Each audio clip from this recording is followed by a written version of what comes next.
The Book of Numbers. Chapter 1.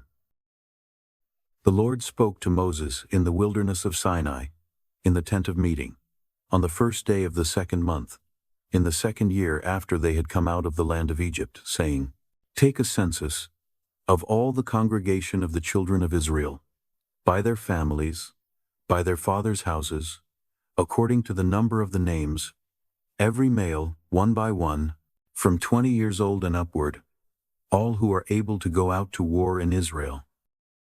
You and Aaron shall count them by their divisions. With you there shall be a man of every tribe, each one head of his father's house. These are the names of the men who shall stand with you. Of Reuben, Elizur the son of Shadur. Of Simeon, Shalumiel the son of Zurishaddai. Of Judah, Nahshon the son of Amminadab. Of Issachar, Nethanel the son of Zuar. Of Zebulun, Eliab the son of Helon. Of the children of Joseph, of Ephraim, Elishama the son of Ammihud. Of Manasseh, Gamaliel the son of Pedazur. Of Benjamin, Abidan the son of Gideoni. Of Dan, Ahiezer the son of Ammishaddai. Of Asher, Pagiel the son of Ochran. Of Gad, Eliasaph the son of Duel. Of Naphtali, Ahira the son of Enan. These are those who were called of the congregation, the princes of the tribes of their fathers. They were the heads of the thousands of Israel. Moses and Aaron took these men who are mentioned by name. They assembled all the congregation together on the first day of the second month, and they declared their ancestry by their families, by their fathers' houses, according to the number of the names, from 20 years old and upward, one by one. As the Lord commanded Moses, so he counted them in the wilderness of Sinai. The children of Reuben, Israel's firstborn, their generations, by their families, by their fathers' houses, according to the number of the names, one by one, every male from 20 years old and upward, all who were able to go out to war. Those who were counted of them, of the tribe of Reuben, were 46,500. Of the children of Simeon, their generations, by their families, by their fathers' houses, those who were counted of it, according to the number of the names, one by one, every male from 20 years old and upward, all who were able to go out to war. Those who were counted of them, of the tribe of Simeon, were 59,300. Of the children of Gad, their generations, by their families, by their fathers' houses, according to the number of the names, from 20 years old and upward, all who were able to go out to war. Those who were counted of them, of the tribe of Gad, were 45,650. Of the children of Judah, their generations, by their families, by their fathers' houses, according to the number of the names, from 20 years old and upward, all who were able to go out to war, those who were counted of them, of the tribe of Judah, were 74,600. Of the children of Issachar, their generations, by their families, by their fathers' houses, according to the number of the names, from 20 years old and upward, all who were able to go out to war, those who were counted of them, of the tribe of Issachar, were 54,400. Of the children of Zebulun, their generations, by their families, by their fathers' houses, according to the number of the names, from 20 years old and upward, all who were able to go out to war, those who were counted of them, of the tribe of Zebulun, were 57,400. Of the children of Joseph, of the children of Ephraim, their generations, by their families, by their fathers' houses, according to the number of the names, from 20 years old and upward, all who were able to go out to war, those who were counted of them, of the tribe of Ephraim, were 40,500. Of the children of Manasseh, their generations, by their families, by their fathers' houses, according to the number of the names, from 20 years old and upward, all who were able to go out to war. Those who were counted of them, of the tribe of Manasseh, were 32,200. Of the children of Benjamin, their generations, by their families, by their fathers' houses, according to the number of the names, from 20 years old and upward, all who were able to go out to war, those who were counted of them, of the tribe of Benjamin, were 35,400. Of the children of Dan, their generations, by their families, by their fathers' houses, according to the number of the names, from 20 years old and upward, all who were able to go out to war, those who were counted of them, of the tribe of Dan, were 62,700. Of the children of Asher, their generations, by their families, by their fathers' houses, according to the number of the names, from 20 years old and upward, all who were able to go out to war, those who were counted of them, of the tribe of Asher, were 41,500. Of the children of Naphtali, their generations, by their families, by their fathers' houses, according to the number of the names, from 20 years old and upward, all who were able to go out to war, those who were counted of them, of the tribe of Naphtali, were 53,400. These are those who were counted, whom Moses and Aaron counted, and the 12 men who were princes of Israel, each one for his father's house. So all those who were counted of the children of Israel by their fathers' houses, from 20 years old and upward, all who were able to go out to war in Israel, all those who were counted were 603,550.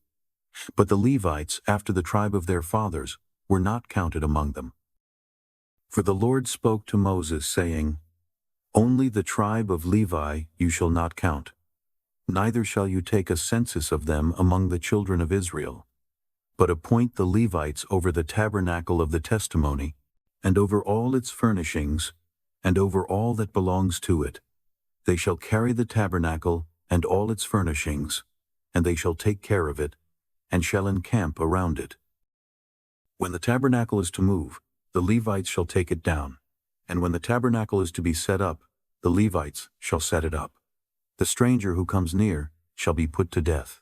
The children of Israel shall pitch their tents, every man by his own camp, and every man by his own standard, according to their divisions. But the Levites shall encamp around the tabernacle of the testimony, that there may be no wrath on the congregation of the children of Israel. The Levites shall be responsible for the tabernacle of the testimony. Thus the children of Israel did. According to all that the Lord commanded Moses, so they did. Chapter 2. The Lord spoke to Moses and to Aaron, saying, The children of Israel shall encamp every man by his own standard, with the banners of their fathers' houses. They shall encamp around the tent of meeting at a distance from it. Those who encamp on the east side, toward the sunrise, shall be of the standard of the camp of Judah, according to their divisions. The prince of the children of Judah shall be Nahshon, the son of Amminadab. His division, and those who were counted of them, were 74,600. Those who encamp next to him shall be the tribe of Issachar.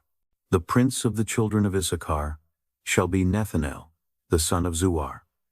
His division, and those who were counted of it, were 54,400. The tribe of Zebulun. The prince of the children of Zebulun shall be Eliab, the son of Helon.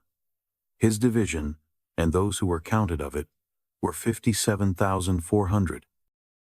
All who were counted of the camp of Judah were 186,400, according to their divisions.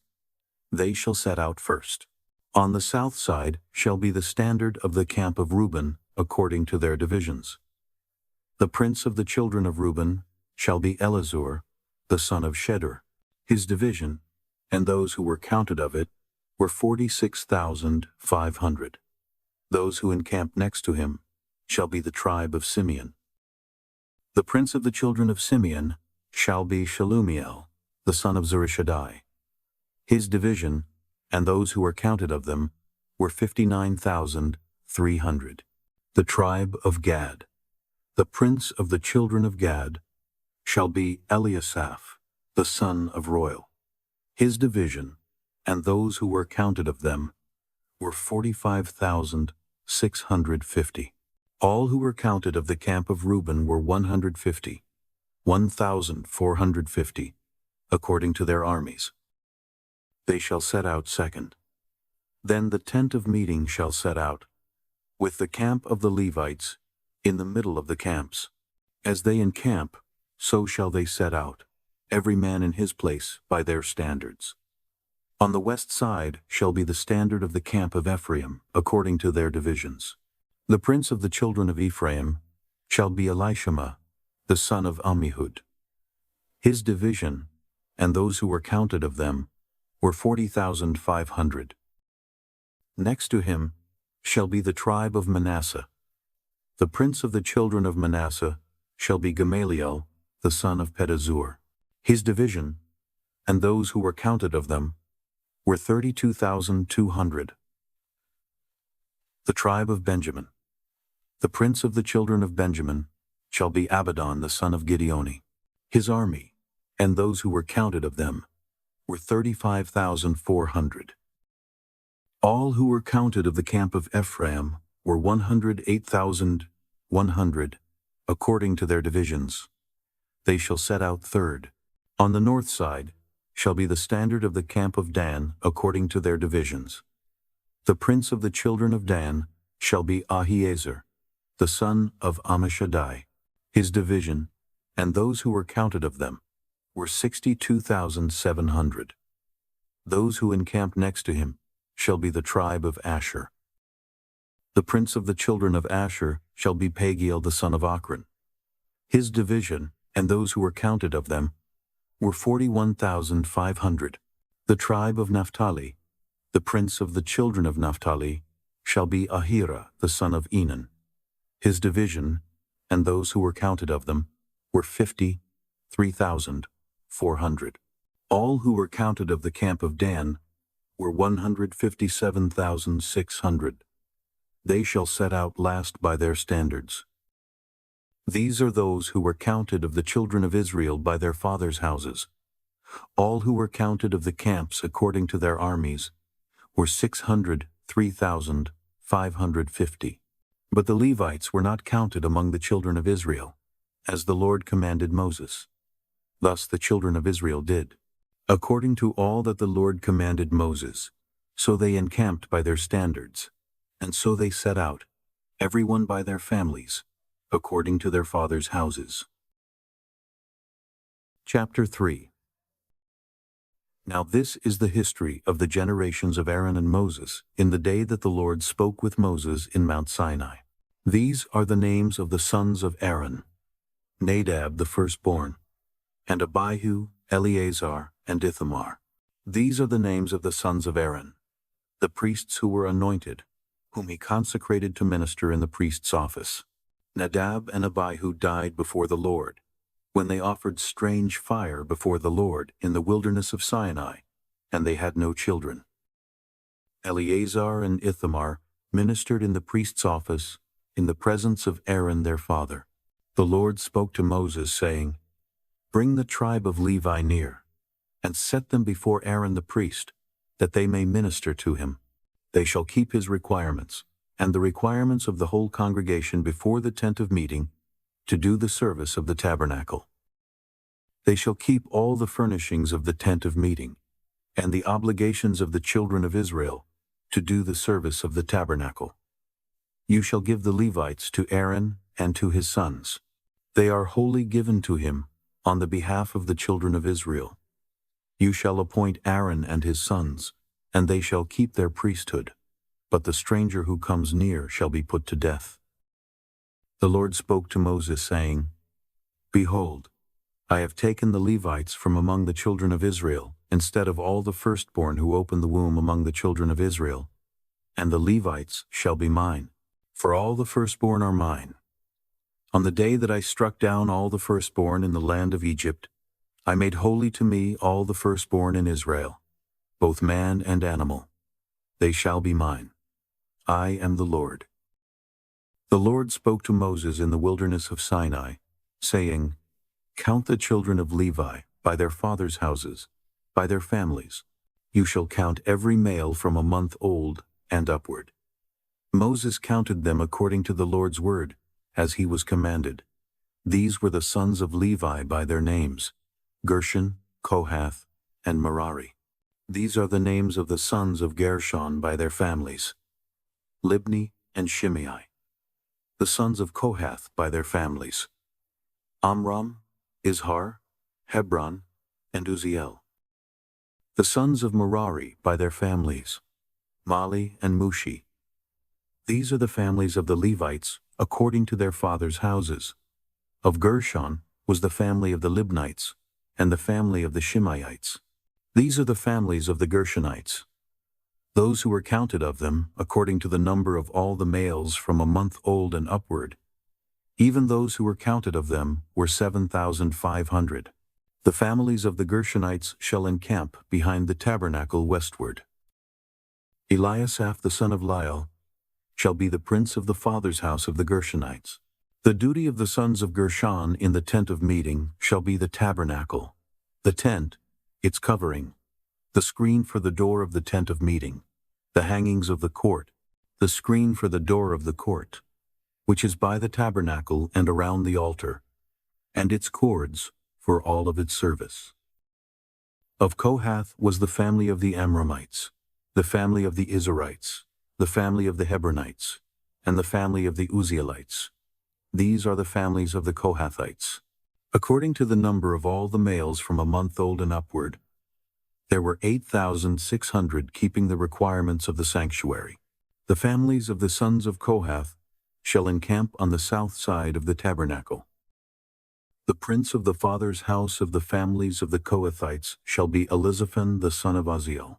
Their duty shall be the ark, the table, the lampstand, the altars, the vessels of the sanctuary with which they minister, the screen, and all its service. Eleazar the son of Aaron the priest shall be prince of the princes of the Levites, with the oversight of those who keep the requirements of the sanctuary. Of Merari was the family of the Malites, and the family of the Mushites. These are the families of Merari. Those who were counted of them, according to the number of all the males from a month old and upward, were 6,200. The prince of the father's house of the families of Merari was Zuriel the son of Abihail. They shall encamp on the north side of the tabernacle. The appointed duty of the sons of Merari shall be the tabernacle's boards, its bars, its pillars, its sockets, all its instruments, all its service, the pillars of the court around it, their sockets, their pins, and their cords.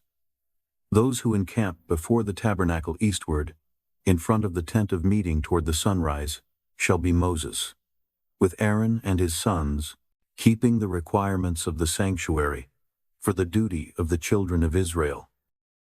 The outsider who comes near shall be put to death. All who were counted of the Levites, whom Moses and Aaron counted at the commandment of the Lord, by their families, all the males from a month old and upward were 22,000. The Lord said to Moses, Count all the firstborn males of the children of Israel from a month old and upward, and take the number of their names. You shall take the Levites for me, I am the Lord, instead of all the firstborn among the children of Israel, and the livestock of the Levites, instead of all the firstborn among the livestock of the children of Israel. Moses counted, as the Lord commanded him, all the firstborn among the children of Israel. All the firstborn males, according to the number of names from a month old and upward, of those who were counted of them, were 22,273. The Lord spoke to Moses, saying, Take the Levites instead of all the firstborn among the children of Israel, and the livestock of the Levites instead of their livestock, and the Levites shall be mine. I am the Lord. For the redemption of the 273 of the firstborn of the children of Israel who exceed the number of the Levites, you shall take 5 shekels apiece for each one. According to the shekel of the sanctuary, you shall take them. The shekel is 20 gerahs. And you shall give the money, with which their remainder is redeemed, to Aaron and to his sons. Moses took the redemption money from those who exceeded the number of those who were redeemed by the Levites. From the firstborn of the children of Israel he took the money, 1,365 shekels, according to the shekel of the sanctuary. And Moses gave the redemption money to Aaron and to his sons, according to the Lord's word, as the Lord commanded Moses. Chapter 4. The Lord spoke to Moses and to Aaron, saying, Take a census of the sons of Kohath, from among the sons of Levi, by their families, by their fathers' houses, from 30 years old and upward even until 50 years old, all who enter into the service to do the work in the tent of meeting. This is the service of the sons of Kohath in the tent of meeting regarding the most holy things. When the camp moves forward, Aaron shall go in with his sons, and they shall take down the veil of the screen, cover the ark of the testimony with it, put a covering of sealskin on it, spread a blue cloth over it, and put in its poles. On the table of showbread they shall spread a blue cloth, and put on it the dishes, the spoons, the bowls, and the cups with which to pour out, and the continual bread shall be on it. They shall spread on them a scarlet cloth, and cover it with a covering of sealskin, and shall put in its poles. They shall take a blue cloth, and cover the lampstand of the light, its lamps, its snuffers, its snuff dishes, and all its oil vessels, with which they minister to it. They shall put it, and all its vessels, within a covering of sealskin, and shall put it on the frame. On the golden altar they shall spread a blue cloth, and cover it with a covering of sealskin, and shall put in its poles. They shall take all the vessels of ministry, with which they minister in the sanctuary, and put them in a blue cloth, cover them with a covering of sealskin, and shall put them on the frame. They shall take away the ashes from the altar, and spread a purple cloth on it. They shall put on it all its vessels, with which they minister about it, the fire pans, the meat hooks, the shovels, and the basins, all the vessels of the altar. And they shall spread on it a covering of sealskin, and put in its poles. When Aaron and his sons have finished covering the sanctuary, and all the furniture of the sanctuary, as the camp moves forward, after that the sons of Kohath shall come to carry it, but they shall not touch the sanctuary, lest they die. The sons of Kohath shall carry these things belonging to the tent of meeting. The duty of Eleazar, the son of Aaron the priest, shall be the oil for the light, the sweet incense, the continual meal offering, and the anointing oil, the requirements of all the tabernacle, and of all that is in it, the sanctuary, and its furnishings. The Lord spoke to Moses and to Aaron, saying, Don't cut off the tribe of the families of the Kohathites from among the Levites, but do this to them, that they may live and not die. When they approach the most holy things, Aaron and his sons shall go in and appoint everyone to his service and to his burden. But they shall not go in to see the sanctuary even for a moment, lest they die. The Lord spoke to Moses, saying, Take a census of the sons of Gershon also, by their fathers' houses, by their families. You shall count them from 30 years old and upward until 50 years old, all who enter in to wait on the service, to do the work in the tent of meeting. This is the service of the families of the Gershonites, in serving and in bearing burdens. They shall carry the curtains of the tabernacle and the tent of meeting, its covering, the covering of sealskin that is on it, the screen for the door of the tent of meeting, the hangings of the court, the screen for the door of the gate of the court, which is by the tabernacle and around the altar, their cords, and all the instruments of their service, and whatever shall be done with them. They shall serve in there. At the commandment of Aaron and his sons shall be all the service of the sons of the Gershonites, in all their burden and in all their service. and you shall appoint their duty to them in all their responsibilities. This is the service of the families of the sons of the Gershonites in the tent of meeting. Their duty shall be under the hand of Ithamar, the son of Aaron the priest. As for the sons of Merari, you shall count them by their families, by their fathers' houses. You shall count them from 30 years old and upward even to 50 years old, everyone who enters on the service, to do the work of the tent of meeting. This is the duty of their burden, according to all their service in the tent of meeting. The tabernacle's boards, its bars, its pillars, its sockets, the pillars of the court around it, their sockets, their pins, their cords, with all their instruments, and with all their service. You shall appoint the instruments of the duty of their burden to them by name. This is the service of the families of the sons of Merari, according to all their service in the tent of meeting, under the hand of Ithamar, the son of Aaron the priest. Moses and Aaron, and the princes of the congregation, counted the sons of the Kohathites by their families, and by their fathers' houses, from 30 years old, and upward even to 50 years old, everyone who entered into the service for work in the tent of meeting. Those who were counted of them by their families were 2,750. These are those who were counted of the families of the Kohathites, all who served in the tent of meeting, whom Moses and Aaron counted according to the commandment of the Lord by Moses. Those who were counted of the sons of Gershon, by their families, and by their fathers' houses, from 30 years old and upward even to 50 years old, everyone who entered into the service for work in the tent of meeting, even those who were counted of them, by their families, by their fathers' houses, were 2,630. These are those who were counted of the families of the sons of Gershon, all who served in the tent of meeting, whom Moses and Aaron counted according to the commandment of the Lord. Those who were counted of the families of the sons of Merari, by their families, by their fathers' houses, from 30 years old and upward even to 50 years old, everyone who entered into the service for work in the tent of meeting, even those who were counted of them by their families, were 3,200.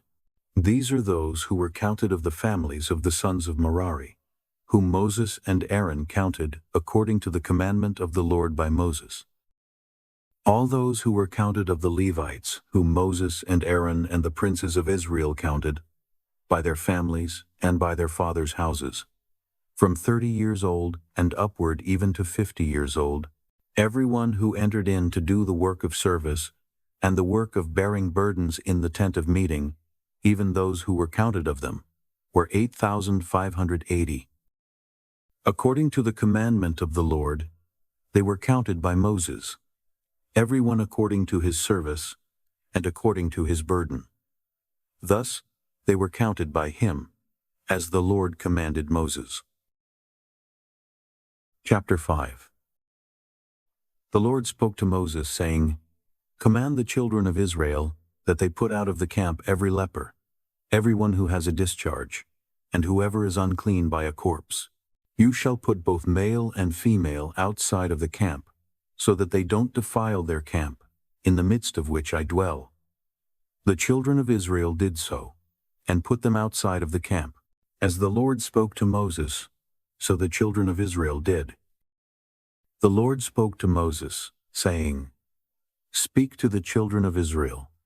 When a man or woman commits any sin that men commit, so as to trespass against the Lord, and that soul is guilty, then he shall confess his sin which he has done, and he shall make restitution for his guilt in full, add to it the fifth part of it, and give it to him in respect of whom he has been guilty.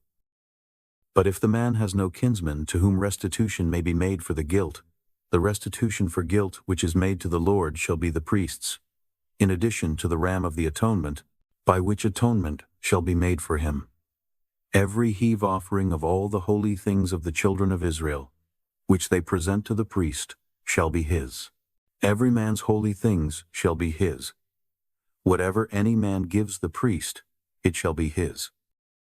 The Lord spoke to Moses, saying, Speak to the children of Israel, and tell them, if any man's wife goes astray and is unfaithful to him, and a man lies with her carnally, and it is hidden from the eyes of her husband, and this is kept concealed, and she is defiled, there is no witness against her, and she isn't taken in the act, and the spirit of jealousy comes on him, and he is jealous of his wife, and she is defiled. Or if the spirit of jealousy comes on him, and he is jealous of his wife, and she isn't defiled, then the man shall bring his wife to the priest, and shall bring her offering for her, 1/10 of an ephah of barley meal. He shall pour no oil on it, nor put frankincense on it, for it is a meal offering of jealousy, a meal offering of memorial, bringing iniquity to memory. The priest shall bring her near, and set her before the Lord. The priest shall take holy water in an earthen vessel, and the priest shall take some of the dust that is on the floor of the tabernacle, and put it into the water. The priest shall set the woman before the Lord, and let the hair of the woman's head go loose, and put the meal offering of memorial in her hands, which is the meal offering of jealousy. The priest shall have in his hand the water of bitterness that brings a curse. The priest shall cause her to take an oath, and shall tell the woman, if no man has lain with you, and if you haven't gone aside to uncleanness, being under your husband's authority, be free from this water of bitterness that brings a curse. But if you have gone astray, being under your husband's authority, and if you are defiled, and some man has lain with you besides your husband, then the priest shall cause the woman to swear with the oath of cursing, and the priest shall tell the woman, may the Lord make you a curse and an oath among your people, when the Lord allows your thigh to fall away, and your body to swell. And this water that brings a curse will go into your bowels, and make your body swell, and your thigh fall away. The woman shall say, Amen, Amen. The priest shall write these curses in a book, and he shall wipe them into the water of bitterness. He shall make the woman drink the water of bitterness that causes the curse, and the water that causes the curse shall enter into her, and become bitter. The priest shall take the meal offering of jealousy out of the woman's hand, and shall wave the meal offering before the Lord, and bring it to the altar. The priest shall take a handful of the meal offering, as its memorial portion, and burn it on the altar, and afterward shall make the woman drink the water. When he has made her drink the water, then it shall happen, if she is defiled, and has committed a trespass against her husband, that the water that causes the curse will enter into her and become bitter, and her body will swell, and her thigh will fall away, and the woman will be a curse among her people. If the woman isn't defiled, but is clean, then she shall be free, and shall conceive offspring. This is the law of jealousy. When a wife, being under her husband, goes astray, and is defiled, or when the spirit of jealousy comes on a man, and he is jealous of his wife, then he shall set the woman before the Lord, and the priest shall execute on her all this law. The man shall be free from iniquity, and that woman shall bear her iniquity. Chapter 6. The Lord spoke to Moses, saying, Speak to the children of Israel, and tell them, when either man or woman shall make a special vow, the vow of a Nazirite, to separate himself to the Lord, he shall separate himself from wine and strong drink. He shall drink no vinegar of wine, or vinegar of fermented drink, neither shall he drink any juice of grapes, nor eat fresh grapes or dried. All the days of his separation he shall eat nothing that is made of the grapevine, from the seeds even to the skins. All the days of his vow of separation no razor shall come on his head, until the days are fulfilled in which he separates himself to the Lord. He shall be holy. He shall let the locks of the hair of his head grow long. All the days that he separates himself to the Lord, he shall not go near a dead body. He shall not make himself unclean for his father, or for his mother, for his brother, or for his sister, when they die, because his separation to God is on his head. All the days of his separation he is holy to the Lord. If any man dies very suddenly beside him, and he defiles the head of his separation, then he shall shave his head in the day of his cleansing. On the 7th day he shall shave it. On the 8th day he shall bring 2 turtle doves, or 2 young pigeons to the priest, to the door of the tent of meeting. The priest shall offer one for a sin offering, and the other for a burnt offering, and make atonement for him, because he sinned by reason of the dead, and shall make his head holy that same day. He shall separate to the Lord the days of his separation, and shall bring a male lamb a year old for a trespass offering. But the former days shall be void, because his separation was defiled. This is the law of the Nazirite. When the days of his separation are fulfilled, he shall be brought to the door of the tent of meeting, and he shall offer his offering to the Lord, 1 male lamb a year old without defect for a burnt offering, 1 ewe lamb a year old without defect for a sin offering, 1 ram without defect for peace offerings, a basket of unleavened bread, cakes of fine flour mixed with oil, and unleavened wafers, anointed with oil with their meal offering and their drink offerings. The priest shall present them before the Lord, and shall offer his sin offering and his burnt offering. He shall offer the ram for a sacrifice of peace offerings to the Lord, with the basket of unleavened bread. The priest shall offer also its meal offering and its drink offering. The Nazirite shall shave the head of his separation at the door of the tent of meeting, take the hair of the head of his separation, and put it on the fire which is under the sacrifice of peace offerings. The priest shall take the boiled shoulder of the ram, 1 unleavened cake out of the basket, and 1 unleavened wafer, and shall put them on the hands of the Nazirite after he has shaved the head of his separation. And the priest shall wave them for a wave offering before the Lord. They are holy for the priest, together with the breast that is waved and the thigh that is offered. After that the Nazirite may drink wine. This is the law of the Nazirite who vows, and of his offering to the Lord for his separation, in addition to that which he is able to afford, according to his vow which he vows. So he must do after the law of his separation. The Lord spoke to Moses, saying, Speak to Aaron and to his sons, saying, This is how you shall bless the children of Israel. You shall tell them, The Lord bless you, and keep you. The Lord make his face to shine on you, and be gracious to you. The Lord lift up his face toward you, and give you peace. So they shall put my name on the children of Israel, and I will bless them. Chapter 7. On the day that Moses had finished setting up the tabernacle, and had anointed it, and sanctified it with all its furniture, and the altar with all its vessels, and had anointed and sanctified them, the princes of Israel, the heads of their fathers' houses, gave offerings. These were the princes of the tribes. These are they who were over those who were counted.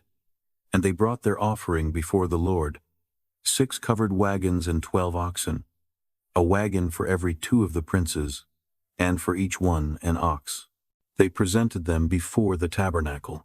The Lord spoke to Moses, saying, Accept these from them, that they may be used in doing the service of the tent of meeting, and you shall give them to the Levites, to every man according to his service. Moses took the wagons and the oxen, and gave them to the Levites. He gave 2 wagons and 4 oxen to the sons of Gershon, according to their service. He gave 4 wagons and 8 oxen to the sons of Merari, according to their service, under the direction of Ithamar the son of Aaron the priest.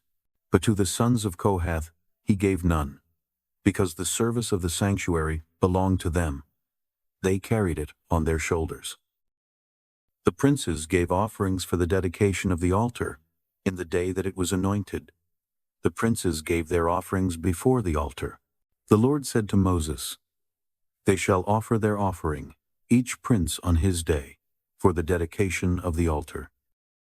He who offered his offering the first day was Nahshon the son of Amminadab, of the tribe of Judah, and his offering was 1 silver platter, the weight of which was 130 shekels, 1 silver bowl of 70 shekels, according to the shekel of the sanctuary, both of them full of fine flour mixed with oil for a meal offering, 1 golden ladle of 10 shekels, full of incense, 1 young bull, 1 ram, 1 male lamb a year old, for a burnt offering, 1 male goat for a sin offering, and for the sacrifice of peace offerings, 2 head of cattle, 5 rams, 5 male goats, and 5 male lambs a year old.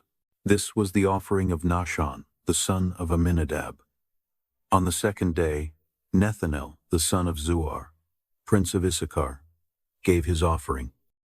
He offered for his offering 1 silver platter, the weight of which was 130 shekels, 1 silver bowl of 70 shekels, according to the shekel of the sanctuary, both of them full of fine flour mixed with oil for a meal offering, 1 golden ladle of 10 shekels, full of incense, 1 young bull, 1 ram, 1 male lamb a year old, for a burnt offering, 1 male goat for a sin offering, and for the sacrifice of peace offerings, 2 head of cattle, 5 rams, 5 male goats, 5 male lambs a year old. This was the offering of Nethanel, the son of Zuar. On the third day, Eliab the son of Helon, prince of the children of Zebulun, gave his offering, 1 silver platter, the weight of which was 130 shekels, 1 silver bowl of 70 shekels, according to the shekel of the sanctuary, both of them full of fine flour mixed with oil for a meal offering, 1 golden ladle of 10 shekels, full of incense, 1 young bull, 1 ram, 1 male lamb a year old, for a burnt offering, 1 male goat for a sin offering, and for the sacrifice of peace offerings, 2 head of cattle, 5 rams, 5 male goats, and 5 male lambs a year old. This was the offering of Eliab the son of Helon.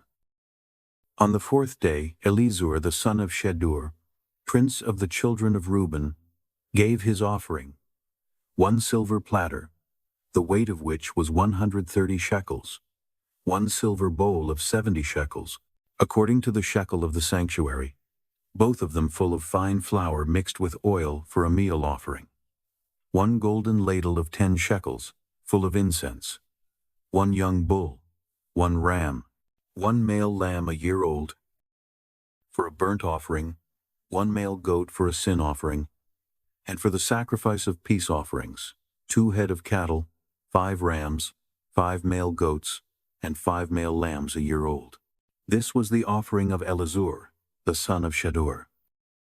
On the fifth day, Shelumiel, the son of Zurishaddai, prince of the children of Simeon, gave his offering, 1 silver platter, the weight of which was 130 shekels, 1 silver bowl of 70 shekels, according to the shekel of the sanctuary, both of them full of fine flour, mixed with oil for a meal offering, 1 golden ladle of 10 shekels, full of incense, 1 young bull, 1 ram, 1 male lamb a year old, for a burnt offering, 1 male goat for a sin offering, and for the sacrifice of peace offerings, 2 head of cattle, 5 rams, 5 male goats, and 5 male lambs a year old. This was the offering of Shelumiel, the son of Zurishaddai. On the sixth day, Eliasaph, the son of Duel, prince of the children of Gad, gave his offering, 1 silver platter, the weight of which was 130 shekels, 1 silver bowl of 70 shekels, according to the shekel of the sanctuary, both of them full of fine flour mixed with oil for a meal offering, 1 golden ladle of 10 shekels, full of incense, 1 young bull, 1 ram, 1 male lamb a year old, for a burnt offering, 1 male goat for a sin offering, and for the sacrifice of peace offerings, 2 head of cattle, 5 rams, 5 male goats, and 5 male lambs a year old. This was the offering of Eliasaph, the son of Deuel. On the 7th day, Elishama, the son of Ammihud, prince of the children of Ephraim, gave his offering, 1 silver platter, the weight of which was 130 shekels, 1 silver bowl of 70 shekels, according to the shekel of the sanctuary, both of them full of fine flour mixed with oil for a meal offering, 1 golden ladle of 10 shekels, full of incense, 1 young bull, 1 ram, 1 male lamb a year old, for a burnt offering, 1 male goat for a sin offering, and for the sacrifice of peace offerings, 2 head of cattle, 5 rams, 5 male goats, and 5 male lambs a year old. This was the offering of Elishama, the son of Ammihud. On the 8th day, Gamaliel, the son of Pedazur, prince of the children of Manasseh, gave his offering, 1 silver platter, the weight of which was 130 shekels, 1 silver bowl of 70 shekels, according to the shekel of the sanctuary, both of them full of fine flour mixed with oil for a meal offering, 1 golden ladle of 10 shekels, full of incense, 1 young bull, 1 ram, 1 male lamb a year old, for a burnt offering, 1 male goat for a sin offering, and for the sacrifice of peace offerings, 2 head of cattle, 5 rams, 5 male goats, and 5 male lambs a year old. This was the offering of Gamaliel, the son of Pedazur. On the 9th day, Abidan, the son of Gideoni, prince of the children of Benjamin, gave his offering, 1 silver platter, the weight of which was 130 shekels, 1 silver bowl of 70 shekels, according to the shekel of the sanctuary, both of them full of fine flour, mixed with oil for a meal offering, 1 golden ladle of 10 shekels, full of incense, 1 young bull, 1 ram, 1 male lamb a year old, for a burnt offering, 1 male goat for a sin offering, and for the sacrifice of peace offerings, 2 head of cattle, 5 rams, 5 male goats, and 5 male lambs a year old. This was the offering of Abidan, the son of Gideoni. On the 10th day, Ahiezer, the son of Ammishaddai, prince of the children of Dan, gave his offering, 1 silver platter, the weight of which was 130 shekels, 1 silver bowl of 70 shekels, according to the shekel of the sanctuary, both of them full of fine flour mixed with oil for a meal offering, 1 golden ladle of 10 shekels, full of incense, 1 young bull, 1 ram, 1 male lamb a year old, for a burnt offering, 1 male goat for a sin offering, and for the sacrifice of peace offerings, 2 head of cattle, 5 rams, 5 male goats, and 5 male lambs a year old. This was the offering of Ahiezer, the son of Ammishaddai. On the 11th day, Pagel, the son of Ochran, prince of the children of Asher, gave his offering, 1 silver platter, the weight of which was 130 shekels, 1 silver bowl of 70 shekels, according to the shekel of the sanctuary, both of them full of fine flour mixed with oil for a meal offering, 1 golden ladle of 10 shekels, full of incense, 1 young bull, 1 ram, 1 male lamb a year old, for a burnt offering, 1 male goat for a sin offering, and for the sacrifice of peace offerings, 2 head of cattle, 5 rams, 5 male goats, and 5 male lambs a year old. This was the offering of Pagiel, the son of Ochran. On the 12th day, Ahira, the son of Enan, prince of the children of Naphtali, gave his offering, 1 silver platter, the weight of which was 130 shekels, 1 silver bowl of 70 shekels, according to the shekel of the sanctuary, both of them full of fine flour mixed with oil for a meal offering, 1 golden ladle of 10 shekels, full of incense, 1 young bull, 1 ram, 1 male lamb a year old, for a burnt offering, 1 male goat for a sin offering, and for the sacrifice of peace offerings, 2 head of cattle, 5 rams, 5 male goats, and 5 male lambs a year old. This was the offering of Ahira, the son of Enan. This was the dedication offering of the altar, on the day when it was anointed by the princes of Israel. 12 silver platters, 12 silver bowls, 12 golden ladles, each silver platter weighing 130 shekels, and each bowl 70. All the silver of the vessels, 2,400 shekels, according to the shekel of the sanctuary. The 12 golden ladles, full of incense, weighing 10 shekels apiece. According to the shekel of the sanctuary, all the gold of the ladles weighed 120 shekels.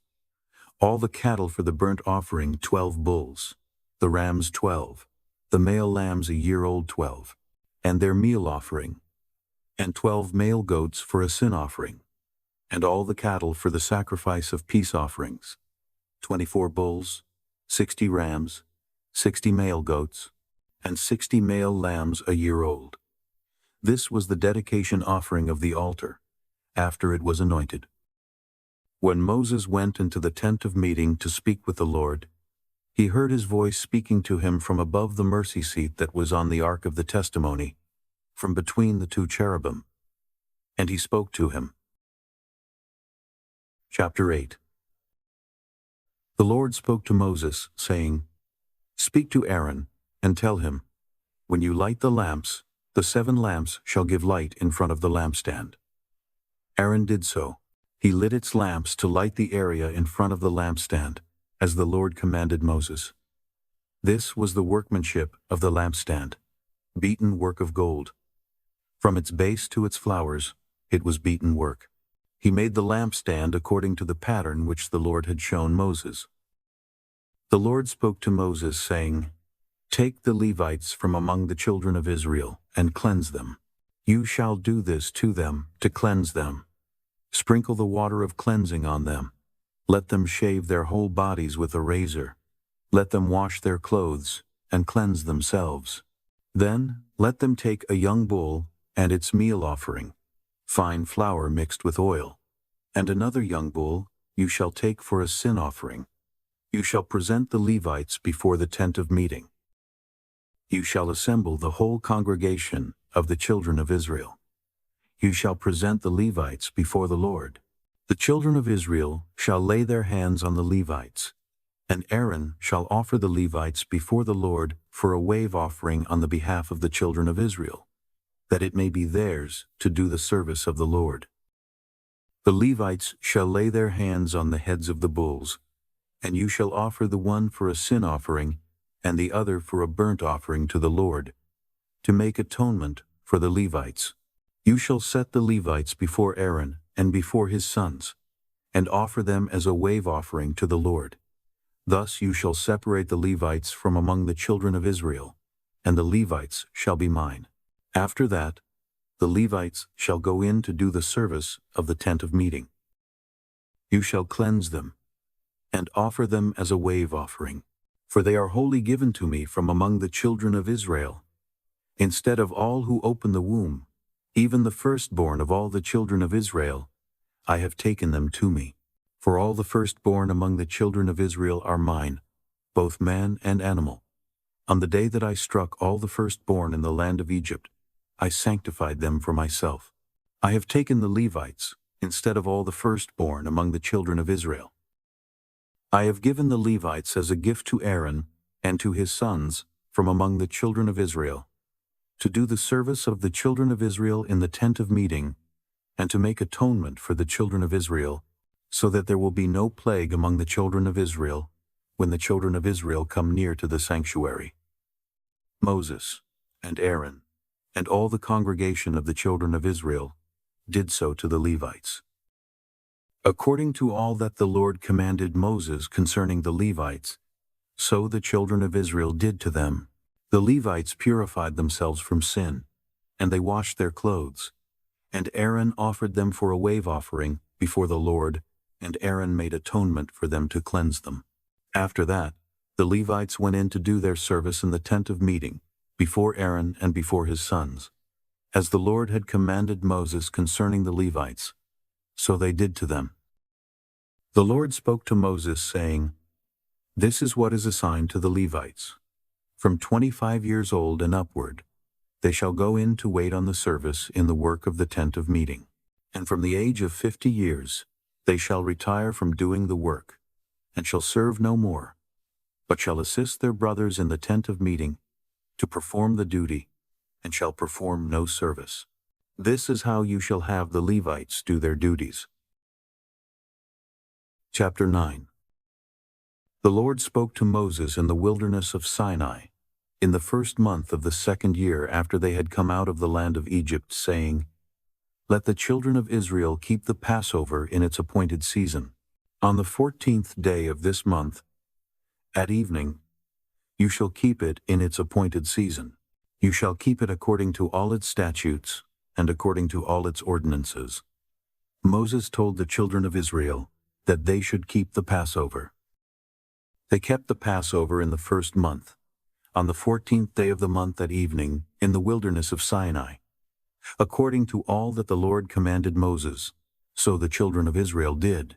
There were certain men who were unclean because of the dead body of a man, so that they could not keep the Passover on that day, and they came before Moses and Aaron on that day. Those men said to him, We are unclean because of the dead body of a man. Why are we kept back, that we may not offer the offering of the Lord in its appointed season among the children of Israel? Moses answered them, Wait, that I may hear what the Lord will command concerning you. The Lord spoke to Moses, saying, Say to the children of Israel, If any man of you or of your generations is unclean by reason of a dead body, or is on a journey far away, he shall still keep the Passover to the Lord. In the 2nd month, on the 14th day at evening, they shall keep it. They shall eat it with unleavened bread and bitter herbs. They shall leave none of it until the morning, nor break a bone of it. According to all the statute of the Passover, they shall keep it.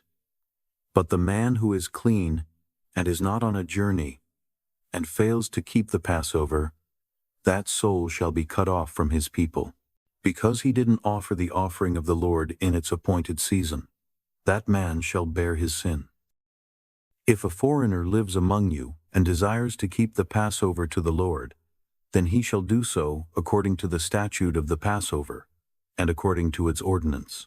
You shall have one statute, both for the foreigner and for him who is born in the land. On the day that the tabernacle was raised up, the cloud covered the tabernacle, even the tent of the testimony. At evening it was over the tabernacle, as it were the appearance of fire, until morning. So it was continually. The cloud covered it, and the appearance of fire by night, whenever the cloud was taken up from over the tent. Then, after that, the children of Israel traveled, and in the place where the cloud remained, there the children of Israel encamped. At the commandment of the Lord, the children of Israel traveled, and at the commandment of the Lord they encamped. As long as the cloud remained on the tabernacle, they remained encamped. When the cloud stayed on the tabernacle many days, then the children of Israel kept the Lord's command, and didn't travel. Sometimes the cloud was a few days on the tabernacle. Then according to the commandment of the Lord they remained encamped, and according to the commandment of the Lord they traveled. Sometimes the cloud was from evening until morning, and when the cloud was taken up in the morning, they traveled. Or by day and by night, when the cloud was taken up, they traveled. Whether it was 2 days, or a month, or a year that the cloud stayed on the tabernacle, remaining on it, the children of Israel remained encamped, and didn't travel. But when it was taken up, they traveled. At the commandment of the Lord they encamped, and at the commandment of the Lord they traveled. They kept the Lord's command, at the commandment of the Lord by Moses. Chapter 10. The Lord spoke to Moses, saying, Make 2 trumpets of silver. You shall make them of beaten work. You shall use them for the calling of the congregation and for the journeying of the camps. When they blow them, all the congregation shall gather themselves to you at the door of the tent of meeting. If they blow just one, then the princes, the heads of the thousands of Israel, shall gather themselves to you. When you blow an alarm, the camps that lie on the east side shall go forward. When you blow an alarm the second time, the camps that lie on the south side shall go forward. They shall blow an alarm for their journeys. But when the assembly is to be gathered together, you shall blow, but you shall not sound an alarm. The sons of Aaron, the priests, shall blow the trumpets. This shall be to you for a statute forever throughout your generations. When you go to war in your land against the adversary who oppresses you, then you shall sound an alarm with the trumpets. Then you will be remembered before the Lord your God, and you will be saved from your enemies. Also in the day of your gladness, and in your set feasts, and in the beginnings of your months, you shall blow the trumpets over your burnt offerings, and over the sacrifices of your peace offerings, and they shall be to you for a memorial before your God. I am the Lord your God. In the 2nd year, in the 2nd month, on the 20th day of the month, the cloud was taken up from over the tabernacle of the covenant. The children of Israel went forward on their journeys, out of the wilderness of Sinai, and the cloud stayed in the wilderness of Paran. They first went forward, according to the commandment of the Lord by Moses. First, the standard of the camp of the children of Judah went forward according to their armies.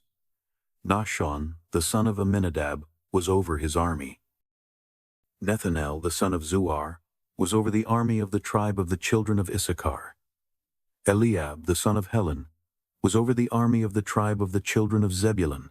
The tabernacle was taken down, and the sons of Gershon and the sons of Merari, who bore the tabernacle, went forward.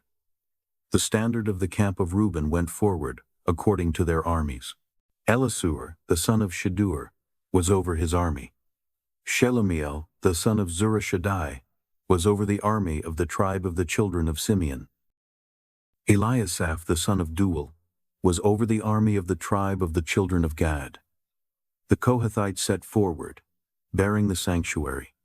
The others set up the tabernacle before they arrived. The standard of the camp of the children of Ephraim set forward according to their armies. Elishama, the son of Ammihud, was over his army. Gamaliel, the son of Pedazur, was over the army of the tribe of the children of Manasseh. Abidan, the son of Gideoni, was over the army of the tribe of the children of Benjamin. The standard of the camp of the children of Dan, which was the rear guard of all the camps, set forward according to their armies. Ahiezer, the son of Ammishaddai, was over his army. Pagiel, the son of Ochran, was over the army of the tribe of the children of Asher. Ahira, the son of Enan, was over the army of the tribe of the children of Naphtali. Thus were the travels of the children of Israel, according to their armies, and they went forward. Moses said to Hobab, the son of Reuel the Midianite, Moses' father-in-law, "We are journeying to the place of which the Lord said, 'I will give it to you.'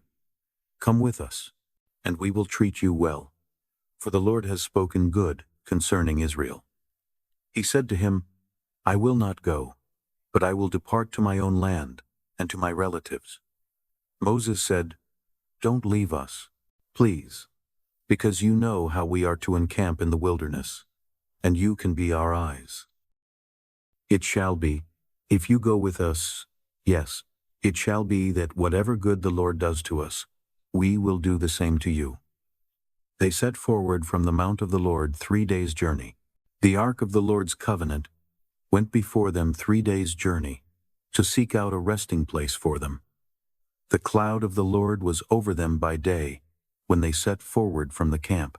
When the ark went forward, Moses said, "Rise up, Lord, and let your enemies be scattered. Let those who hate you flee before you." When it rested, he said, "Return, Lord, to the 10,000s of the thousands of Israel." Chapter 11. The people were complaining in the ears of the Lord. When the Lord heard it, his anger burned, and the Lord's fire burned among them, and consumed some of the outskirts of the camp. The people cried to Moses, And Moses prayed to the Lord, and the fire abated. The name of that place was called Tabernacle, because the Lord's fire burned among them. The mixed multitude that was among them lusted exceedingly, and the children of Israel also wept again, and said, Who will give us meat to eat? We remember the fish which we ate in Egypt for nothing, the cucumbers and the melons and the leeks and the onions and the garlic. But now we have lost our appetite. There is nothing at all except this manna to look at. The manna was like coriander seed, and it looked like bdellium. The people went around, gathered it, and ground it in mills, or beat it in mortars, and boiled it in pots, and made cakes of it. Its taste was like the taste of fresh oil. When the dew fell on the camp in the night, the manna fell on it. Moses heard the people weeping throughout their families, every man at the door of his tent, and the Lord's anger burned greatly, and Moses was displeased. Moses said to the Lord, Why have you treated your servant so badly? Why haven't I found favor in your sight, that you lay the burden of all this people on me? Have I conceived all this people? Have I brought them out, that you should tell me, Carry them in your bosom, as a nurse carries a nursing infant, to the land which you swore to their fathers? Where could I get meat to give all these people? For they weep before me, saying, Give us meat that we may eat. I am not able to bear all this people alone, because it is too heavy for me. If you treat me this way, please kill me right now, if I have found favor in your sight, and don't let me see my wretchedness. The Lord said to Moses, Gather to me 70 men of the elders of Israel, whom you know to be the elders of the people and officers over them, and bring them to the tent of meeting, that they may stand there with you. I will come down and talk with you there. I will take of the Spirit which is on you, and will put it on them, and they shall bear the burden of the people with you, that you don't bear it yourself alone. Say to the people, Sanctify yourselves in preparation for tomorrow, and you will eat meat, for you have wept in the ears of the Lord, saying, Who will give us meat to eat? For it was well with us in Egypt. Therefore the Lord will give you meat, and you will eat. You will not eat just 1 day, or 2 days, or 5 days, or 10 days, or 20 days, but a whole month, until it comes out at your nostrils, and it is loathsome to you, because you have rejected the Lord who is among you, and have wept before him, saying, Why did we come out of Egypt? Moses said, The people among whom I am are 600,000 men on foot, and you have said, I will give them meat, that they may eat a whole month. Shall flocks and herds be slaughtered for them, to be sufficient for them? Shall all the fish of the sea be gathered together for them, to be sufficient for them? The Lord said to Moses, Has the Lord's hand grown short? Now you will see whether my word will happen to you or not. Moses went out, and told the people the Lord's words, and he gathered 70 men of the elders of the people, and set them around the tent. The Lord came down in the cloud, and spoke to him, and took of the Spirit that was on him, and put it on the 70 elders. When the Spirit rested on them, they prophesied, but they did so no more. But 2 men remained in the camp. The name of one was Eldad, and the name of the other Medad, and the Spirit rested on them. They were of those who were written, but had not gone out to the tent, and they prophesied in the camp. A young man ran, and told Moses, and said, Eldad and Medad are prophesying in the camp. Joshua, the son of Nun, the servant of Moses, one of his chosen men, answered, My lord Moses, forbid them. Moses said to him, Are you jealous for my sake? I wish that all the Lord's people were prophets, that the Lord would put his Spirit on them. Moses went into the camp, he and the elders of Israel. A wind from the Lord went out, and brought quails from the sea, and let them fall by the camp, about a day's journey on this side, and a day's journey on the other side, around the camp, and about 2 cubits above the surface of the earth. The people rose up all that day, and all of that night, and all the next day, and gathered the quails. He who gathered least gathered 10 homers, and they spread them all out for themselves around the camp. While the meat was still between their teeth, before it was chewed, the Lord's anger burned against the people, and the Lord struck the people with a very great plague. The name of that place was called Kibroth-Hattaavah, because there they buried the people who lusted. From Kibroth-Hattaavah the people traveled to Hazeroth, and they stayed at Hazeroth. Chapter 12. Miriam and Aaron spoke against Moses because of the Cushite woman whom he had married. For he had married a Cushite woman. They said, "Has the Lord indeed spoken only with Moses? Hasn't he spoken also with us?" And the Lord heard it. Now the man Moses was very humble, more than all the men who were on the surface of the earth. The Lord spoke suddenly to Moses, to Aaron, and to Miriam. "You 3 come out to the tent of meeting." The 3 of them came out. The Lord came down in a pillar of cloud, and stood at the door of the tent, and called Aaron and Miriam, and they both came forward. He said, "Now hear my words. If there is a prophet among you, I, the Lord, will make myself known to him in a vision.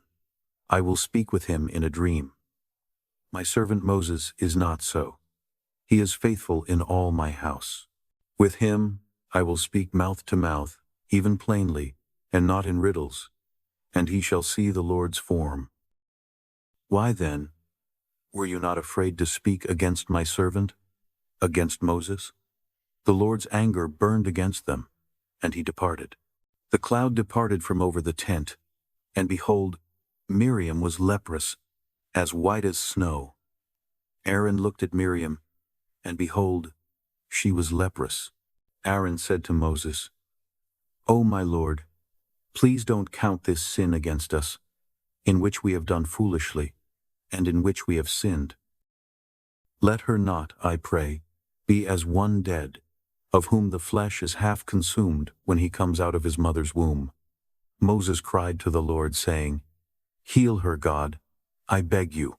The Lord said to Moses, "If her father had but spit in her face, shouldn't she be ashamed 7 days? Let her be shut up outside of the camp 7 days, and after that she shall be brought in again."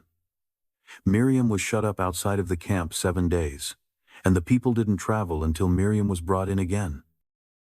Afterward the people traveled from Hazeroth and encamped in the wilderness of Paran. Chapter 13. The Lord spoke to Moses, saying, "Send men, that they may spy out the land of Canaan, which I give to the children of Israel. Of every tribe of their fathers you shall send a man, every one, a prince among them." Moses sent them from the wilderness of Paran, according to the commandment of the Lord. All of them were men who were heads of the children of Israel. These were their names. Of the tribe of Reuben, Shammua the son of Zachar. Of the tribe of Simeon, Shaphat the son of Hori. Of the tribe of Judah, Caleb the son of Jephunneh. Of the tribe of Issachar, Igal the son of Joseph. Of the tribe of Ephraim, Hoshea the son of Nun. Of the tribe of Benjamin, Palti the son of Raphu. Of the tribe of Zebulun, Gaddiel the son of Sodi. Of the tribe of Joseph. Of the tribe of Manasseh, Gaddi the son of Suzi. Of the tribe of Dan, Amiel the son of Gamali. Of the tribe of Asher, Sethur the son of Michael. Of the tribe of Naphtali, Nabi the son of Vophsi. Of the tribe of Gad, Goel the son of Machi. These are the names of the men whom Moses sent to spy out the land. Moses called Hoshea the son of Nun Joshua. Moses sent them to spy out the land of Canaan, and said to them, "Go up this way by the south, and go up into the hill country. See the land, what it is, and the people who dwell therein, whether they are strong or weak, whether they are few or many, and what the land is that they dwell in, whether it is good or bad, and what cities they are that they dwell in. whether in camps or in strongholds, and what the land is, whether it is fertile or poor, whether there is wood therein or not. Be courageous, and bring some of the fruit of the land. Now the time was the time of the first ripe grapes. So they went up, and spied out the land from the wilderness of Zin to Rehob, to the entrance of Hamath. They went up by the south, and came to Hebron. And Ahiman, Sheshai, and Talmai, the children of Anak, were there. Now Hebron was built 7 years before Zoan in Egypt. They came to the valley of Eshcol, and cut down from there a branch with 1 cluster of grapes, and they bore it on a staff between 2. They also brought some of the pomegranates and figs. That place was called the Valley of Eshcol, because of the cluster which the children of Israel cut down from there. They returned from spying out the land at the end of 40 days. They went and came to Moses, to Aaron, and to all the congregation of the children of Israel, to the wilderness of Paran, to Kadesh, and brought back word to them and to all the congregation. They showed them the fruit of the land. They told him and said, "We came to the land where you sent us. Surely it flows with milk and honey, and this is its fruit. However, the people who dwell in the land are strong, and the cities are fortified and very large. Moreover, we saw the children of Anak there. Amalek dwells in the land of the south. The Hittite, the Jebusite, and the Amorite dwell in the hill country. The Canaanite dwells by the sea, and along the side of the Jordan." Caleb stilled the people before Moses, and said, "Let's go up at once, and possess it, for we are well able to overcome it." But the men who went up with him said, "We aren't able to go up against the people, for they are stronger than we." They brought up an evil report of the land which they had spied out to the children of Israel, saying, "The land, through which we have gone to spy it out, is a land that eats up its inhabitants, and all the people who we saw in it are men of great stature. There we saw the Nephilim, the sons of Anak, who come from the Nephilim. We were in our own sight as grasshoppers, and so we were in their sight." Chapter 14. All the congregation lifted up their voice and cried, and the people wept that night. All the children of Israel murmured against Moses and against Aaron. The whole congregation said to them, "We wish that we had died in the land of Egypt, or that we had died in this wilderness. Why does the Lord bring us to this land, to fall by the sword? Our wives and our little ones will be captured or killed. Wouldn't it be better for us to return into Egypt?" They said to one another, "Let's choose a leader, and let's return into Egypt." Then Moses and Aaron fell on their faces before all the assembly of the congregation of the children of Israel. Joshua the son of Nun, and Caleb the son of Jephunneh, who were of those who spied out the land, tore their clothes. They spoke to all the congregation of the children of Israel, saying, "The land which we passed through to spy it out is an exceedingly good land. If the Lord delights in us, then he will bring us into this land, and give it to us, a land which flows with milk and honey. Only don't rebel against the Lord, neither fear the people of the land, for they are bread for us. Their defense is removed from over them, and the Lord is with us. Don't fear them." But all the congregation threatened to stone them with stones. The Lord's glory appeared in the tent of meeting to all the children of Israel. The Lord said to Moses, "How long will this people despise me? How long will they not believe in me, for all the signs which I have worked among them? I will strike them with the pestilence, and disinherit them, and will make of you a nation greater and mightier than they." Moses said to the Lord, "Then the Egyptians will hear it, for you brought up this people in your might from among them. They will tell it to the inhabitants of this land. They have heard that you, Lord, are among this people. For you, Lord, are seen face to face, and your cloud stands over them. And you go before them in a pillar of cloud by day, and in a pillar of fire by night. Now, if you killed this people as one man, then the nations which have heard the fame of you will speak, saying, because the Lord was not able to bring this people into the land which he swore to them, therefore he has slain them in the wilderness. Now, please let the power of the Lord be great, according as you have spoken, saying, the Lord is slow to anger, and abundant in loving kindness, forgiving iniquity and disobedience, and he will by no means clear the guilty, visiting the iniquity of the fathers on the children, on the third, and on the fourth generation. Please pardon the iniquity of this people, according to the greatness of your loving kindness, and just as you have forgiven this people, from Egypt even until now. The Lord said, I have pardoned according to your word. But in very deed as I live, and as all the earth shall be filled with the Lord's glory, because all those men who have seen my glory and my signs, which I worked in Egypt and in the wilderness, yet have tempted me these 10 times, and have not listened to my voice. Surely they shall not see the land which I swore to their fathers, neither shall any of those who despised me see it. But my servant Caleb, because he had another spirit with him, and has followed me fully, him I will bring into the land into which he went. His offspring shall possess it. Since the Amalekite and the Canaanite dwell in the valley, tomorrow turn and go into the wilderness by the way to the Red Sea. The Lord spoke to Moses and to Aaron, saying, how long shall I bear with this evil congregation that complain against me? I have heard the complaints of the children of Israel, which they complain against me. Tell them, as I live, says the Lord, surely as you have spoken in my ears, so I will do to you. Your dead bodies shall fall in this wilderness, and all who were counted of you, according to your whole number, from 20 years old and upward, who have complained against me, surely you shall not come into the land concerning which I swore, that I would make you dwell therein, except Caleb the son of Jephunneh, and Joshua the son of Nun. But I will bring in your little ones, that you said should be captured or killed, and they shall know the land which you have rejected.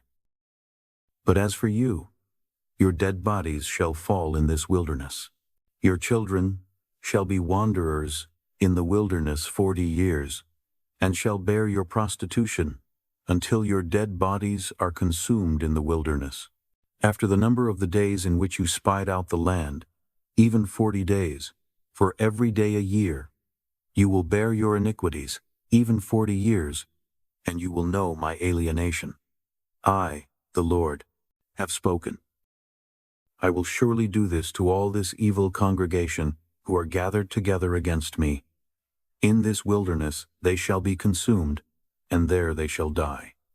The men whom Moses sent to spy out the land, who returned and made all the congregation to murmur against him, by bringing up an evil report against the land, even those men who brought up an evil report of the land, died by the plague before the Lord. But Joshua the son of Nun, and Caleb the son of Jephunneh, remained alive of those men who went to spy out the land. Moses told these words to all the children of Israel, and the people mourned greatly. They rose up early in the morning, and went up to the top of the mountain, saying, behold, we are here, and will go up to the place which the Lord has promised, for we have sinned. Moses said, why now do you disobey the commandment of the Lord, since it shall not prosper? Don't go up, for the Lord isn't among you. That way you won't be struck down before your enemies. For there the Amalekite and the Canaanite are before you, and you will fall by the sword, because you turned back from following the Lord. Therefore the Lord will not be with you. But they presumed to go up to the top of the mountain. Nevertheless, the ark of the Lord's covenant, and Moses didn't depart out of the camp. Then the Amalekites came down, and the Canaanites who lived in that mountain, and struck them and beat them down even to Hormah. Chapter 15. The Lord spoke to Moses, saying, speak to the children of Israel, and tell them, When you have come into the land of your habitations, which I give to you, and will make an offering by fire to the Lord, a burnt offering, or a sacrifice, to accomplish a vow, or as a free will offering, or in your set feasts, to make a pleasant aroma to the Lord, of the herd, or of the flock, then he who offers his offering shall offer to the Lord a meal offering of 1/10 of an ephah of fine flour, mixed with 1/4 of a hin of oil. You shall prepare wine for the drink offering, 1/4 of a hin, with the burnt offering, or for the sacrifice, for each lamb. For a ram, you shall prepare for a meal, offering 2/10 of an ephah of fine flour, mixed with the 1/3 part of a hin of oil. And for the drink offering, you shall offer the 1/3 part of a hin of wine, of a pleasant aroma to the Lord. When you prepare a bull for a burnt offering, or for a sacrifice, to accomplish a vow, or for peace offerings to the Lord, then he shall offer with the bull a meal offering of 3/10 of an ephah of fine flour, mixed with half a hin of oil. And you shall offer for the drink offering half a hin of wine, for an offering made by fire, of a pleasant aroma to the Lord. Thus it shall be done for each bull, for each ram, for each of the male lambs, or of the young goats. According to the number that you shall prepare, so you shall do to everyone according to their number. All who are native born shall do these things in this way, in offering an offering made by fire, of a pleasant aroma to the Lord. If a stranger lives as a foreigner with you, or whoever may be among you throughout your generations, and will offer an offering made by fire, of a pleasant aroma to the Lord, as you do, so he shall do. For the assembly there shall be one statute for you, and for the stranger who lives as a foreigner, a statute forever throughout your generations. As you are, so the foreigner shall be before the Lord. One law and one ordinance shall be for you and for the stranger who lives as a foreigner with you.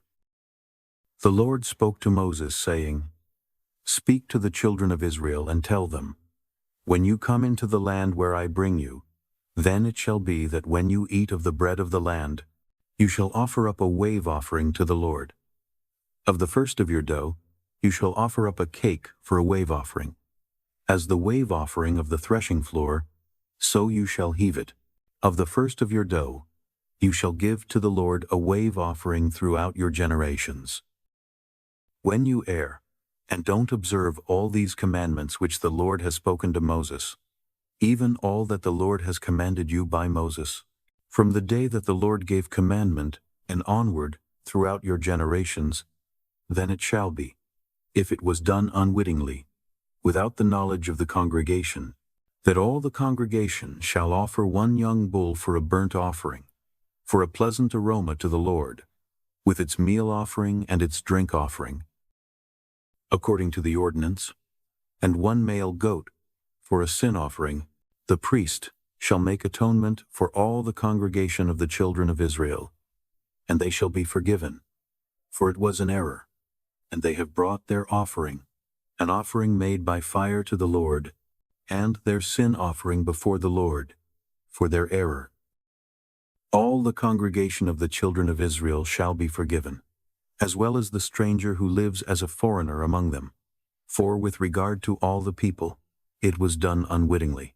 If a person sins unwittingly, then he shall offer a female goat, a year old, for a sin offering.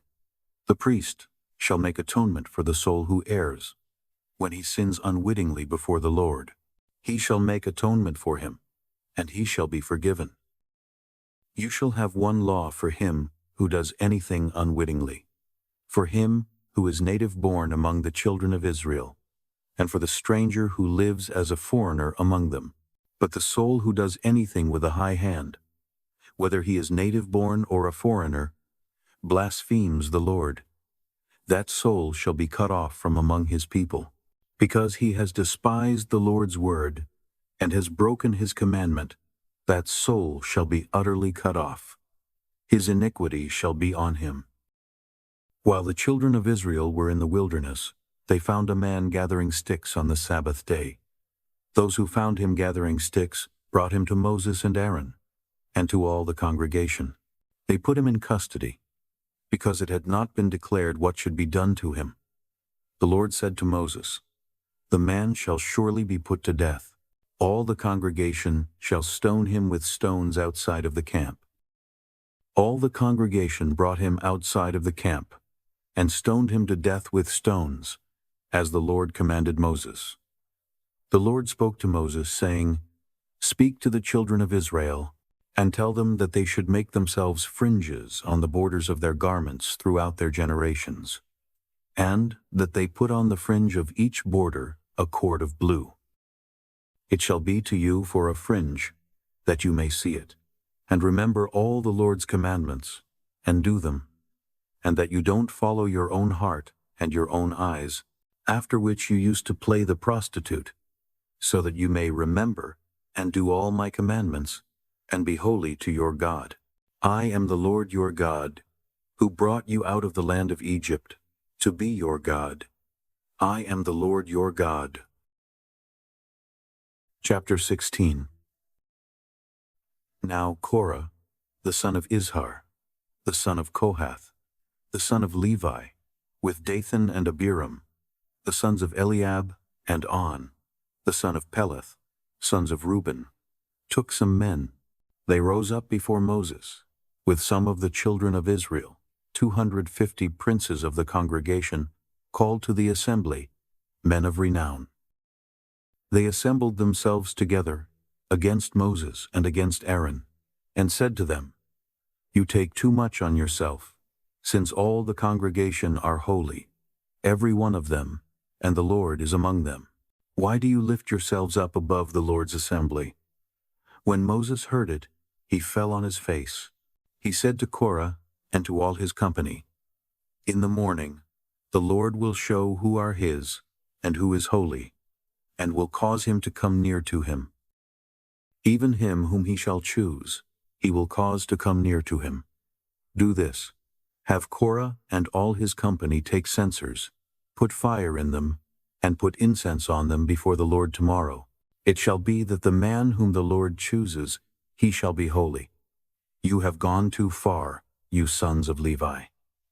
Moses said to Korah, "Hear now, you sons of Levi. Is it a small thing to you that the God of Israel has separated you from the congregation of Israel, to bring you near to himself, to do the service of the Lord's tabernacle, and to stand before the congregation to minister to them, and that he has brought you near, and all your brothers the sons of Levi with you? Do you seek the priesthood also? Therefore, you and all your company have gathered together against the Lord. What is Aaron that you complain against him?" Moses sent to call Dathan and Abiram, the sons of Eliab. And they said, "We won't come up. Is it a small thing that you have brought us up out of a land flowing with milk and honey, to kill us in the wilderness? But you must also make yourself a prince over us? Moreover, you haven't brought us into a land flowing with milk and honey, nor given us inheritance of fields and vineyards. Will you put out the eyes of these men? We won't come up." Moses was very angry, and said to the Lord, "Don't respect their offering. I have not taken one donkey from them, neither have I hurt one of them." Moses said to Korah, "You and all your company go before the Lord, you and they and Aaron, tomorrow. Each man take his censer, and put incense on it, and each man bring before the Lord his censer, 250 censers, you also, and Aaron, each with his censer." They each took his censer, and put fire in it, and laid incense on it, and stood at the door of the tent of meeting with Moses and Aaron. Korah assembled all the congregation opposite them to the door of the tent of meeting. The Lord's glory appeared to all the congregation. The Lord spoke to Moses and to Aaron, saying, "Separate yourselves from among this congregation, that I may consume them in a moment." They fell on their faces and said, "God, the God of the spirits of all flesh, shall one man sin? And will you be angry with all the congregation? The Lord spoke to Moses, saying, Speak to the congregation, saying, Get away from around the tent of Korah, Dathan and Abiram. Moses rose up and went to Dathan and Abiram, and the elders of Israel followed him. He spoke to the congregation, saying, Depart, please, from the tents of these wicked men, and touch nothing of theirs, lest you be consumed in all their sins. So they went away from the tent of Korah, Dathan, and Abiram, on every side. Dathan and Abiram came out, and stood at the door of their tents with their wives, their sons, and their little ones. Moses said, Hereby you shall know that the Lord has sent me to do all these works, for they are not from my own mind. If these men die the common death of all men, or if they experience what all men experience, then the Lord hasn't sent me. But if the Lord makes a new thing, and the ground opens its mouth, and swallows them up with all that belong to them, and they go down alive into Sheol, then you shall understand that these men have despised the Lord. As he finished speaking all these words, the ground that was under them split apart. The earth opened its mouth and swallowed them up with their households, all of Korah's men and all their goods. So they and all that belonged to them went down alive into Sheol. The earth closed on them, and they perished from among the assembly. All Israel that were around them fled at their cry, for they said, Lest the earth swallow us up. Fire came out from the Lord, and devoured the 250 men who offered the incense. The Lord spoke to Moses, saying, Speak to Eleazar the son of Aaron the priest, that he take up the censers out of the burning, and scatter the fire away from the camp, for they are holy, even the censers of those who sinned against their own lives. Let them be beaten into plates for a covering of the altar, for they offered them before the Lord. Therefore they are holy. They shall be a sign to the children of Israel. Eleazar the priest took the bronze censers, which those who were burned had offered, and they beat them out for a covering of the altar, to be a memorial to the children of Israel, to the end that no stranger who isn't of the offspring of Aaron would come near to burn incense before the Lord, that he not be as Korah and as his company, as the Lord spoke to him by Moses. But on the next day, all the congregation of the children of Israel complained against Moses and against Aaron, saying, You have killed the Lord's people. When the congregation was assembled against Moses and against Aaron, they looked toward the tent of meeting. Behold, the cloud covered it, and the Lord's glory appeared. Moses and Aaron came to the front of the tent of meeting. The Lord spoke to Moses, saying, Get away from among this congregation, that I may consume them in a moment. They fell on their faces. Moses said to Aaron, Take your censer, put fire from the altar in it, lay incense on it, carry it quickly to the congregation, and make atonement for them, for wrath has gone out from the Lord. The plague has begun. Aaron did as Moses said, and ran into the middle of the assembly. The plague had already begun among the people. He put on the incense, and made atonement for the people. He stood between the dead and the living, and the plague was stayed. Now those who died by the plague were 14,700, in addition to those who died about the matter of Korah. Aaron returned to Moses to the door of the tent of meeting, and the plague was stopped. Chapter 17. The Lord spoke to Moses, saying, Speak to the children of Israel, and take rods from them, one for each father's house, of all their princes according to their fathers' houses, 12 rods. Write each man's name on his rod. You shall write Aaron's name on Levi's rod. There shall be 1 rod for each head of their fathers' houses. You shall lay them up in the tent of meeting before the covenant, where I meet with you. It shall happen that the rod of the man whom I shall choose shall bud. I will make the murmurings of the children of Israel, which they murmur against you, cease from me. Moses spoke to the children of Israel, and all their princes gave him rods, for each prince one, according to their fathers' houses, a total of 12 rods. Aaron's rod was among their rods. Moses laid up the rods before the Lord in the tent of the testimony. On the next day, Moses went into the tent of the testimony, and behold, Aaron's rod for the house of Levi had sprouted, budded, produced blossoms, and bore ripe almonds. Moses brought out all the rods from before the Lord to all the children of Israel. They looked, and each man took his rod. The Lord said to Moses, "Put back the rod of Aaron before the covenant, to be kept for a token against the children of rebellion, that you may make an end of their complaining against me, that they not die." Moses did so. As the Lord commanded him, so he did. The children of Israel spoke to Moses, saying, "Behold, we perish, we are undone, we are all undone. Every one who keeps approaching the Lord's tabernacle dies. Will we all perish?"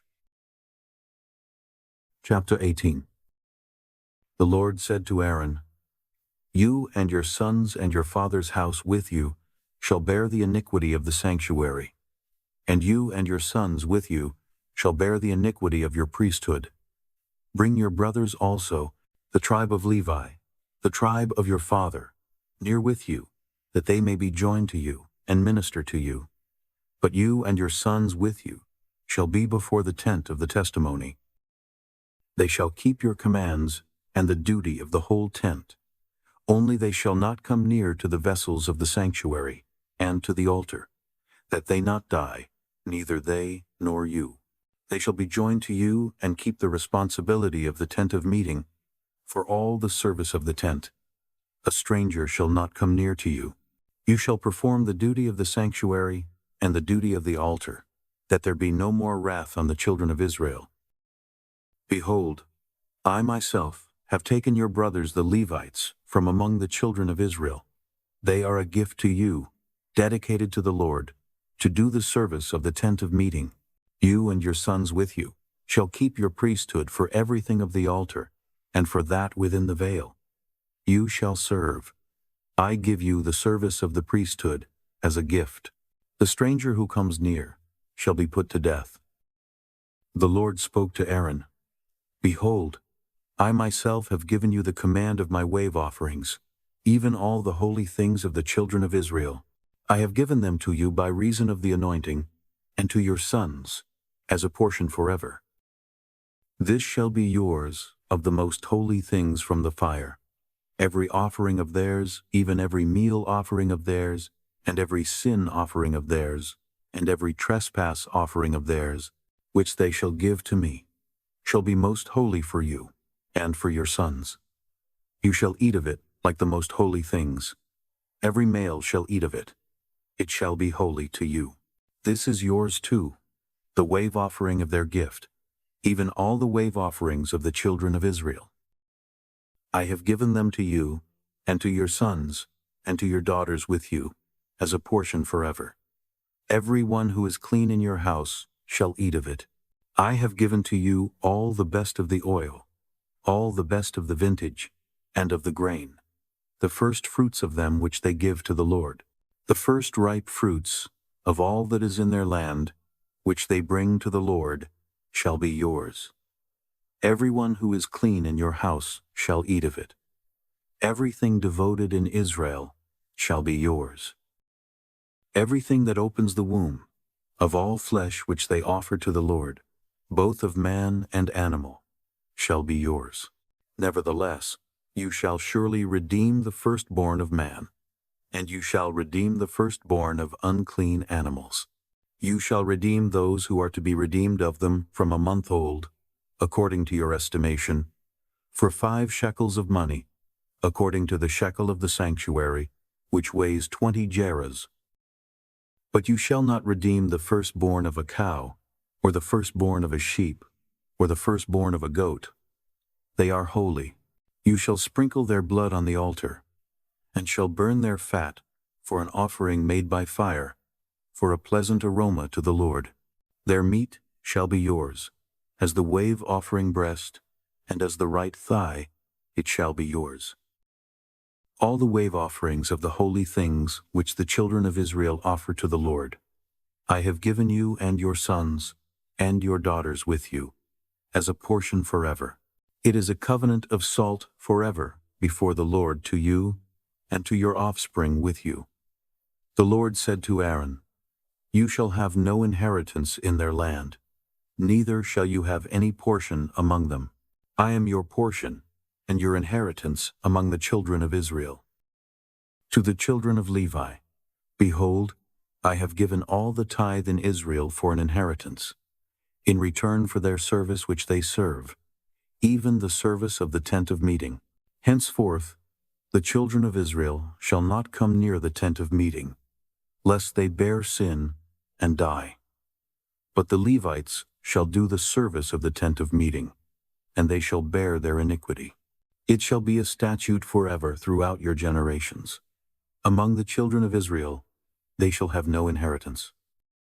For the tithe of the children of Israel, which they offer as a wave offering to the Lord, I have given to the Levites for an inheritance. Therefore I have said to them, Among the children of Israel they shall have no inheritance. The Lord spoke to Moses, saying, Moreover, you shall speak to the Levites, and tell them, When you take of the children of Israel the tithe which I have given you from them for your inheritance, then you shall offer up a wave offering of it for the Lord, a tithe of the tithe. Your wave offering shall be credited to you, as though it were the grain of the threshing floor, and as the fullness of the winepress. Thus you also shall offer a wave offering to the Lord of all your tithes, which you receive of the children of Israel, and of it you shall give the Lord's wave offering to Aaron the priest. Out of all your gifts you shall offer every wave offering to the Lord, of all its best parts, even the holy part of it. Therefore you shall tell them, When you heave its best from it, then it shall be credited to the Levites as the increase of the threshing floor, and as the increase of the winepress. You may eat it anywhere, you and your households, for it is your reward in return for your service in the tent of meeting. You shall bear no sin by reason of it, when you have heaved from it its best. You shall not profane the holy things of the children of Israel, that you not die. Chapter 19. The Lord spoke to Moses and to Aaron, saying, This is the statute of the law which the Lord has commanded. Tell the children of Israel to bring you a red heifer without spot, in which is no defect, and which was never yoked. You shall give her to Eleazar the priest, and he shall bring her outside of the camp, and one shall kill her before his face.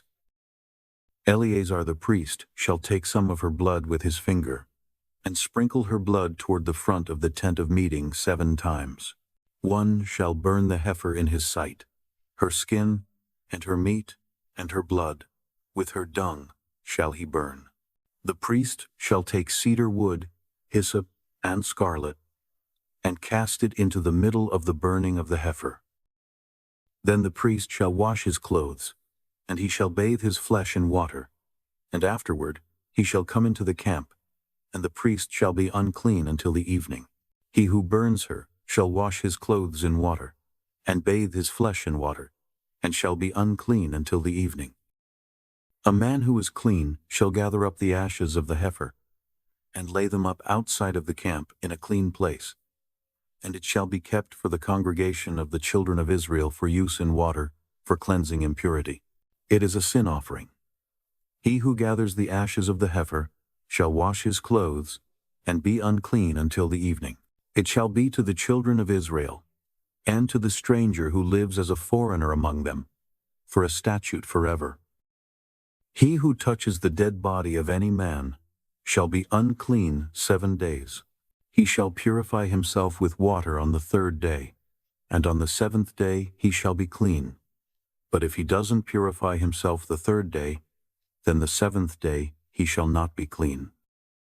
Whoever touches a dead person, the body of a man who has died, and doesn't purify himself, defiles the Lord's tabernacle, and that soul shall be cut off from Israel. Because the water for impurity was not sprinkled on him, he shall be unclean. his uncleanness is yet on him. This is the law when a man dies in a tent. Everyone who comes into the tent, and everyone who is in the tent, shall be unclean 7 days. Every open vessel, which has no covering bound on it, is unclean. Whoever in the open field touches one who is slain with a sword, or a dead body, or a bone of a man, or a grave, shall be unclean 7 days. For the unclean they shall take of the ashes of the burning of the sin offering, and running water shall be poured on them in a vessel. A clean person shall take hyssop, dip it in the water, and sprinkle it on the tent, on all the vessels, on the persons who were there, and on him who touched the bone, or the slain, or the dead, or the grave. The clean person shall sprinkle on the unclean on the 3rd day, and on the 7th day. On the 7th day he shall purify him. He shall wash his clothes, and bathe himself in water, and shall be clean at evening. But the man who shall be unclean, and shall not purify himself, that soul shall be cut off from among the assembly, because he has defiled the sanctuary of the Lord. The water for impurity has not been sprinkled on him. He is unclean. It shall be a perpetual statute to them. He who sprinkles the water for impurity shall wash his clothes, and he who touches the water for impurity shall be unclean until evening. Whatever the unclean person touches shall be unclean, and the soul that touches it shall be unclean until evening. Chapter 20. The children of Israel, even the whole congregation, came into the wilderness of Zin in the 1st month. The people stayed in Kadesh. Miriam died there and was buried there. There was no water for the congregation, and they assembled themselves together against Moses and against Aaron. The people quarreled with Moses and spoke, saying, "We wish that we had died when our brothers died before the Lord. Why have you brought the Lord's assembly into this wilderness, that we should die there, we and our animals? Why have you made us to come up out of Egypt, to bring us into this evil place? It is no place of seed, or of figs, or of vines, or of pomegranates, neither is there any water to drink." Moses and Aaron went from the presence of the assembly to the door of the tent of meeting, and fell on their faces. The Lord's glory appeared to them. The Lord spoke to Moses, saying, "Take the rod, and assemble the congregation, you and Aaron your brother, and speak to the rock before their eyes, that it pour out its water. You shall bring water to them out of the rock, so you shall give the congregation and their livestock drink." Moses took the rod from before the Lord, as he commanded him. Moses and Aaron gathered the assembly together before the rock, and he said to them, "Hear now, you rebels.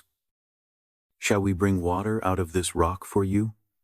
Moses lifted up his hand, and struck the rock with his rod twice, and water came out abundantly. The congregation and their livestock drank. The Lord said to Moses and Aaron, "Because you didn't believe in me, to sanctify me in the eyes of the children of Israel, therefore you shall not bring this assembly into the land which I have given them. These are the waters of Meribah, because the children of Israel strove with the Lord, and he was sanctified in them." Moses sent messengers from Kadesh to the king of Edom, saying, "Your brother Israel says, you know all the travail that has happened to us, how our fathers went down into Egypt, and we lived in Egypt a long time. The Egyptians mistreated us and our fathers. When we cried to the Lord, he heard our voice, sent an angel, and brought us out of Egypt. Behold, we are in Kadesh, a city in the edge of your border. Please let us pass through your land. We will not pass through field or through vineyard, neither will we drink from the water of the wells. We will go along the king's highway. We will not turn away to the right hand, nor to the left, until we have passed your border." Edom said to him, "You shall not pass through me, lest I come out with the sword against you." The children of Israel said to him, "We will go up by the highway, and if we drink your water, I and my livestock, then I will give its price. Only let me, without doing anything else, pass through on my feet." He said, "You shall not pass through." Edom came out against him with many people and with a strong hand.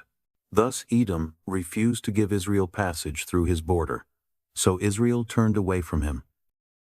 They traveled from Kadesh, and the children of Israel, even the whole congregation, came to Mount Hor.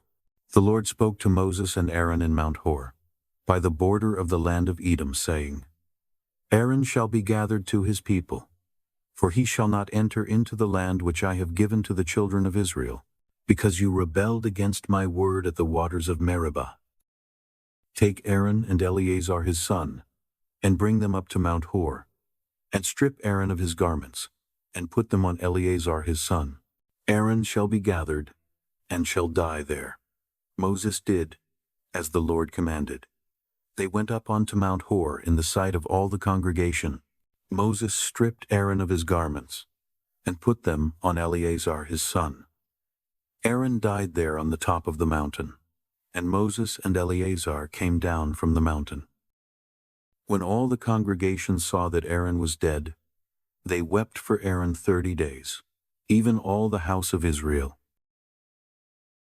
Chapter 21. The Canaanite, the king of Arad, who lived in the south, heard that Israel came by the way of Atharim. He fought against Israel, and took some of them captive. Israel vowed a vow to the Lord, and said, "If you will indeed deliver this people into my hand, then I will utterly destroy their cities." The Lord listened to the voice of Israel, and delivered up the Canaanites, and they utterly destroyed them and their cities. The name of the place was called Hormah. They traveled from Mount Hor by the way to the Red Sea, to go around the land of Edom. The soul of the people was very discouraged because of the journey. The people spoke against God and against Moses. "Why have you brought us up out of Egypt to die in the wilderness? For there is no bread, there is no water, and our soul loathes this disgusting food." The Lord sent venomous snakes among the people, and they bit the people. Many people of Israel died.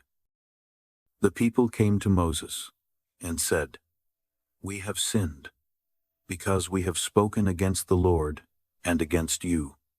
Pray to the Lord, that he take away the serpents from us." Moses prayed for the people. The Lord said to Moses, "Make a venomous snake, and set it on a pole. It shall happen that everyone who is bitten, when he sees it, shall live." Moses made a serpent of bronze, and set it on the pole. If a serpent had bitten any man, when he looked at the serpent of bronze, he lived. The children of Israel traveled, and encamped in Oboth. They traveled from Oboth, and encamped at Eabarim, in the wilderness which is before Moab, toward the sunrise. From there they traveled, and encamped in the valley of Zered. From there they traveled, and encamped on the other side of the Arnon, which is in the wilderness that comes out of the border of the Amorites. For the Arnon is the border of Moab, between Moab and the Amorites. Therefore it is said in the book of the wars of the Lord, Vaheb in Suphah, the valleys of the Arnon, the slope of the valleys that incline toward the dwelling of Ar, leans on the border of Moab. From there they traveled to Beer. That is the well of which the Lord said to Moses, "Gather the people together, and I will give them water." Then Israel sang this song, "Spring up, well. Sing to it, the well, which the princes dug, which the nobles of the people dug, with the scepter, and with their poles." From the wilderness they traveled to Mattanah, and from Mattanah to Nahaliel, and from Nahaliel to Bamoth, and from Bamoth to the valley that is in the field of Moab, to the top of Pisgah, which looks down on the desert. Israel sent messengers to Sihon, king of the Amorites, saying, "Let me pass through your land. We will not turn away into field or vineyard. We will not drink of the water of the wells. We will go by the king's highway, until we have passed your border." Sihon would not allow Israel to pass through his border. But Sihon gathered all his people together, and went out against Israel into the wilderness, and came to Jahaz. He fought against Israel.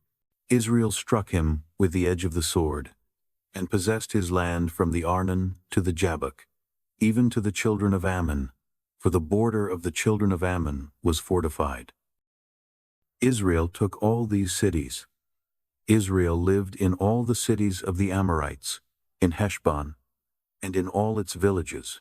For Heshbon was the city of Sihon, the king of the Amorites, who had fought against the former king of Moab, and taken all his land out of his hand, even to the Arnon. Therefore those who speak in Proverbs say, "Come to Heshbon. Let the city of Sihon be built and established. For a fire has gone out of Heshbon, a flame from the city of Sihon. It has devoured Ar of Moab, the lords of the high places of the Arnon. Woe to you, Moab! You are undone, people of Chemosh. He has given his sons as fugitives, and his daughters into captivity, to Sihon, king of the Amorites. We have shot at them. Heshbon has perished, even to Dibon. We have laid waste, even to Nophah, which reaches to Medeba. Thus Israel lived in the land of the Amorites. Moses sent to spy out Jazer. They took its villages, and drove out the Amorites who were there. They turned and went up by the way of Bashan. Og, the king of Bashan, went out against them, he and all his people, to battle at Edrei. The Lord said to Moses, "Don't fear him, for I have delivered him into your hand, with all his people and his land. You shall do to him as you did to Sihon, king of the Amorites, who lived at Heshbon." So they struck him, with his sons and all his people, until there were no survivors, and they possessed his land. Chapter 22. The children of Israel traveled, and encamped in the plains of Moab beyond the Jordan at Jericho. Balak the son of Zippor saw all that Israel had done to the Amorites. Moab was very afraid of the people, because they were many. Moab was distressed because of the children of Israel. Moab said to the elders of Midian, "Now this multitude will lick up all that is around us, as the ox licks up the grass of the field." Balak the son of Zippor was king of Moab at that time. He sent messengers to Balaam the son of Beor, to Pethor, which is by the river, to the land of the children of his people, to call him, saying, "Behold, there is a people who came out of Egypt. Behold, they cover the surface of the earth, and they are staying opposite me. Please come now, therefore, and curse this people for me, for they are too mighty for me. Perhaps I shall prevail, that we may strike them, and that I may drive them out of the land. For I know that he whom you bless is blessed, and he whom you curse is cursed." The elders of Moab and the elders of Midian departed with the rewards of divination in their hand. They came to Balaam, and spoke to him the words of Balak. He said to them, "Lodge here this night, and I will bring you word again, as the Lord shall speak to me." The princes of Moab stayed with Balaam. God came to Balaam and said, "Who are these men with you?" Balaam said to God, "Balak, the son of Zippor, king of Moab, has said to me, Behold, the people that has come out of Egypt covers the surface of the earth. Now, come curse them for me. Perhaps I shall be able to fight against them, and shall drive them out." God said to Balaam, "You shall not go with them. You shall not curse the people, for they are blessed." Balaam rose up in the morning, and said to the princes of Balak, "Go to your land, for the Lord refuses to permit me to go with you." The princes of Moab rose up, and they went to Balak and said, "Balaam refuses to come with us." Balak again sent princes, more and more honorable than they. They came to Balaam, and said to him, "Balak, the son of Zippor, says, Please let nothing hinder you from coming to me, for I will promote you to very great honor, and whatever you say to me I will do. Please come, therefore, and curse this people for me."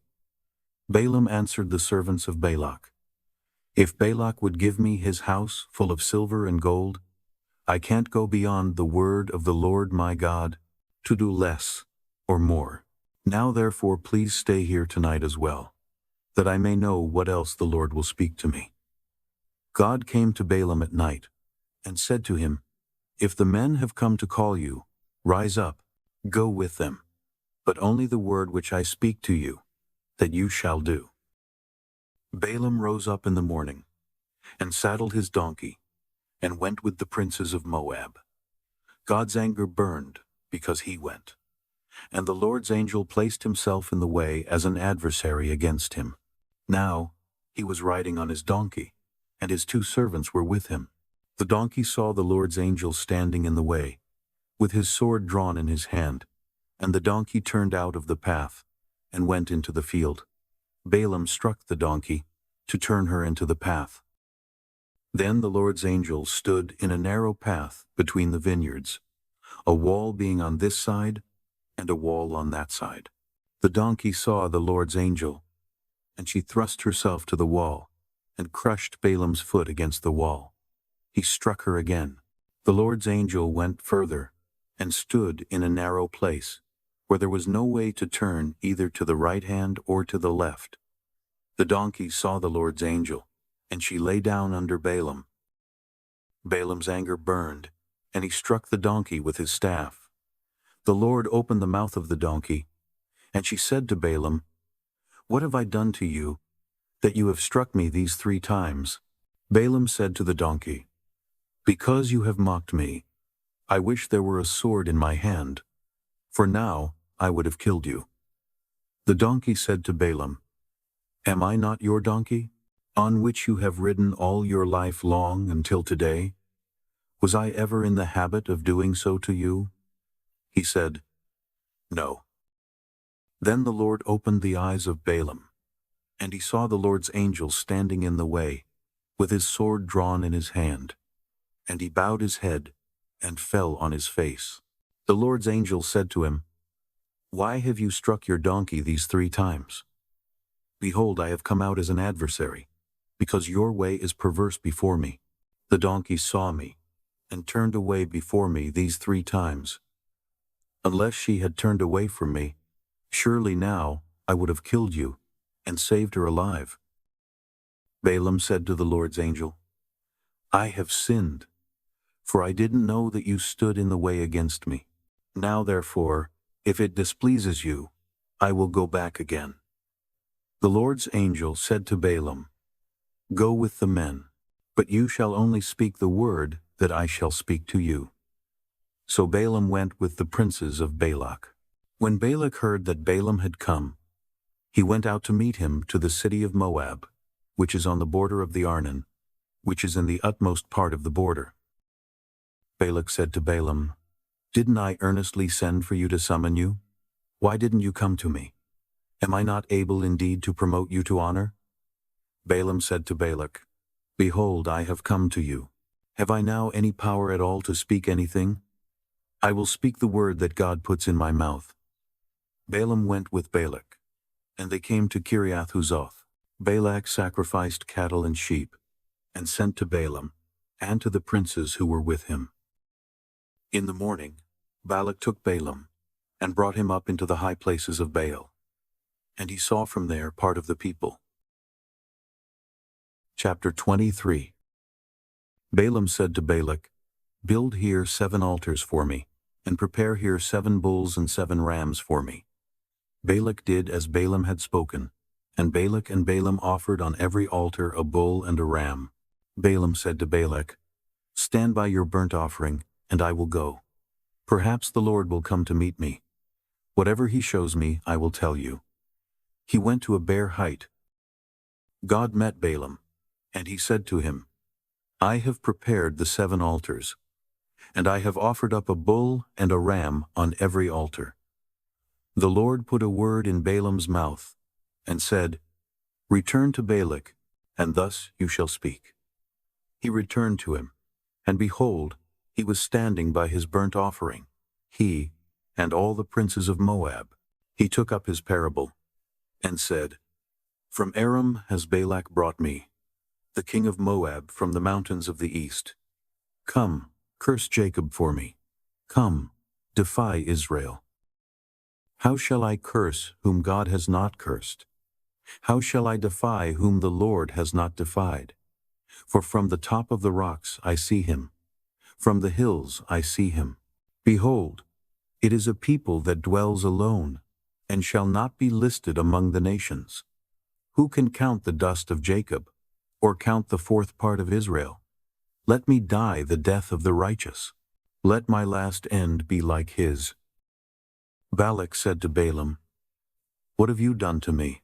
I took you to curse my enemies, and behold, you have blessed them altogether. He answered and said, Must I not take heed to speak that which the Lord puts in my mouth? Balak said to him, Please come with me to another place, where you may see them. You shall see just part of them, and shall not see them all. Curse them from there for me. He took him into the field of Zophim, to the top of Pisgah, and built 7 altars, and offered up a bull and a ram on every altar. He said to Balak, Stand here by your burnt offering, while I meet God over there. The Lord met Balaam, and put a word in his mouth, and said, Return to Balak, and say this. He came to him, and behold, he was standing by his burnt offering, and the princes of Moab with him. Balak said to him, What has the Lord spoken? He took up his parable and said, Rise up, Balak, and hear. Listen to me, you son of Zippor. God is not a man, that he should lie, nor a son of man, that he should repent. Has he said, and he won't do it? Or has he spoken, and he won't make it good? Behold, I have received a command to bless. He has blessed, and I can't reverse it. He has not seen iniquity in Jacob, neither has he seen perverseness in Israel. The Lord his God is with him. The shout of a king is among them. God brings them out of Egypt. He has, as it were, the strength of the wild ox.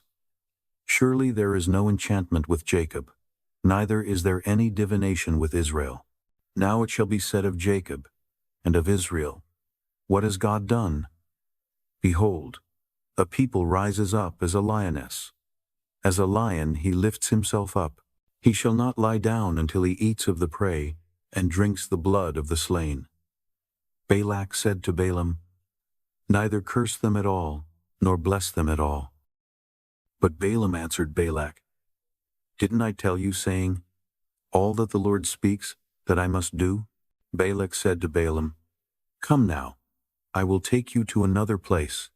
Perhaps it will please God that you may curse them for me from there. Balak took Balaam to the top of Peor, that looks down on the desert. Balaam said to Balak, Build 7 altars for me here, and prepare 7 bulls and 7 rams for me here. Balak did as Balaam had said, and offered up a bull and a ram on every altar. Chapter 24. When Balaam saw that it pleased the Lord to bless Israel, he didn't go, as at the other times, to use divination, but he set his face toward the wilderness. Balaam lifted up his eyes, and he saw Israel dwelling according to their tribes, and the Spirit of God came on him. He took up his parable, and said, Balaam the son of Beor says, The man whose eyes are open says. He says, Who hears the words of God, who sees the vision of the Almighty, falling down, and having his eyes open. How goodly are your tents, Jacob, and your dwellings, Israel. As valleys they are spread out, as gardens by the riverside, as aloes which the Lord has planted, as cedar trees beside the waters. Water shall flow from his buckets, his seed shall be in many waters. His king shall be higher than Agag, his kingdom shall be exalted. God brings him out of Egypt. He has, as it were, the strength of the wild ox. He shall consume the nations. His adversaries shall break their bones in pieces and pierce them with his arrows. He couched, He lay down as a lion, as a lioness. Who shall rouse him up? Everyone who blesses you is blessed. Everyone who curses you is cursed. Balak's anger burned against Balaam, and he struck his hands together. Balak said to Balaam, I called you to curse my enemies, and behold, you have altogether blessed them these 3 times. Therefore, flee to your place. Now, I thought to promote you to great honor. But behold, the Lord has kept you back from honor. Balaam said to Balak, Didn't I also tell your messengers whom you sent to me, saying, If Balak would give me his house full of silver and gold, I can't go beyond the Lord's word, to do either good or bad from my own mind. I will say what the Lord says. Now, behold, I go to my people. Come, I will inform you what this people shall do to your people in the latter days. He took up his parable and said, Balaam the son of Beor says, The man whose eyes are open says, he says, who hears the words of God, knows the knowledge of the Most High, and who sees the vision of the Almighty, falling down and having his eyes open. I see him, but not now. I see him, but not near. A star will come out of Jacob. A scepter will rise out of Israel, and shall strike through the corners of Moab, and crush all the sons of Sheth. Edom shall be a possession. Seir, his enemy, also shall be a possession, while Israel does valiantly. Out of Jacob shall one have dominion, and shall destroy the remnant from the city. He looked at Amalek, and took up his parable, and said, Amalek was the first of the nations, but his latter end shall come to destruction. He looked at the Canaanite, and took up his parable, and said, Your dwelling place is strong, your nest is set in the rock. Nevertheless, Cain shall be wasted, until Ashur carries you away captive. He took up his parable, and said, Alas, who shall live when God does this? But ships shall come from the coast of Kittim. They shall afflict Ashur, and shall afflict Eber. He also shall come to destruction. Balaam rose up, and went and returned to his place, and Balak also went his way. Chapter 25. Israel stayed in Shittim, and the people began to play the prostitute with the daughters of Moab, for they called the people to the sacrifices of their gods. The people ate and bowed down to their gods. Israel joined himself to Baal Peor, and the Lord's anger burned against Israel. The Lord said to Moses, Take all the chiefs of the people, and hang them up to the Lord before the sun, that the fierce anger of the Lord may turn away from Israel. Moses said to the judges of Israel, Everyone kill his men who have joined themselves to Baal Peor. Behold, one of the children of Israel came and brought to his brothers a Midianite woman in the sight of Moses, and in the sight of all the congregation of the children of Israel, while they were weeping at the door of the tent of meeting. When Phinehas, the son of Eleazar, the son of Aaron the priest, saw it, he rose up from the middle of the congregation, and took a spear in his hand. He went after the man of Israel into the pavilion, and thrust both of them through, the man of Israel, and the woman through her body. So the plague was stopped among the children of Israel. Those who died by the plague were 24,000. The Lord spoke to Moses, saying, Phinehas, the son of Eleazar, the son of Aaron the priest, has turned my wrath away from the children of Israel, in that he was jealous with my jealousy among them, so that I didn't consume the children of Israel in my jealousy. Therefore say, Behold, I give to him my covenant of peace. It shall be to him, and to his offspring after him, the covenant of an everlasting priesthood, because he was jealous for his God, and made atonement for the children of Israel. Now the name of the man of Israel that was slain, who was slain with the Midianite woman, was Zimri, the son of Salu, a prince of a father's house among the Simeonites. The name of the Midianite woman who was slain was Cosbi, the daughter of Zur. He was head of the people of a father's house in Midian. The Lord spoke to Moses, saying, Harass the Midianites, and strike them. For they harassed you with their wiles, wherein they have deceived you in the matter of Peor, and in the incident regarding Cosbi, the daughter of the prince of Midian, their sister, who was slain on the day of the plague in the matter of Peor. Chapter 26. After the plague, the Lord spoke to Moses and to Eleazar the son of Aaron the priest, saying, Take a census of all the congregation of the children of Israel, from 20 years old and upward, by their fathers' houses, all who are able to go out to war in Israel. Moses and Eleazar the priest spoke with them in the plains of Moab by the Jordan at Jericho, saying, Take a census, from 20 years old and upward, as the Lord commanded Moses and the children of Israel.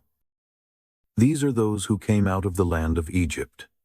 Reuben, the firstborn of Israel, the sons of Reuben, of Hanok, the family of the Hanokites, of Palu, the family of the Paluites, of Hezron, the family of the Hezronites, of Carmi, the family of the Carmites. These are the families of the Reubenites, and those who were counted of them were 43,730. The son of Palu, Eliab. The sons of Eliab, Nemuel, Dathan, and Abiram. These are that Dathan and Abiram who were called by the congregation, who rebelled against Moses and against Aaron in the company of Korah, when they rebelled against the Lord, and the earth opened its mouth, and swallowed them up together with Korah, when that company died. At the time the fire devoured 250 men, and they became a sign. Notwithstanding, the sons of Korah didn't die.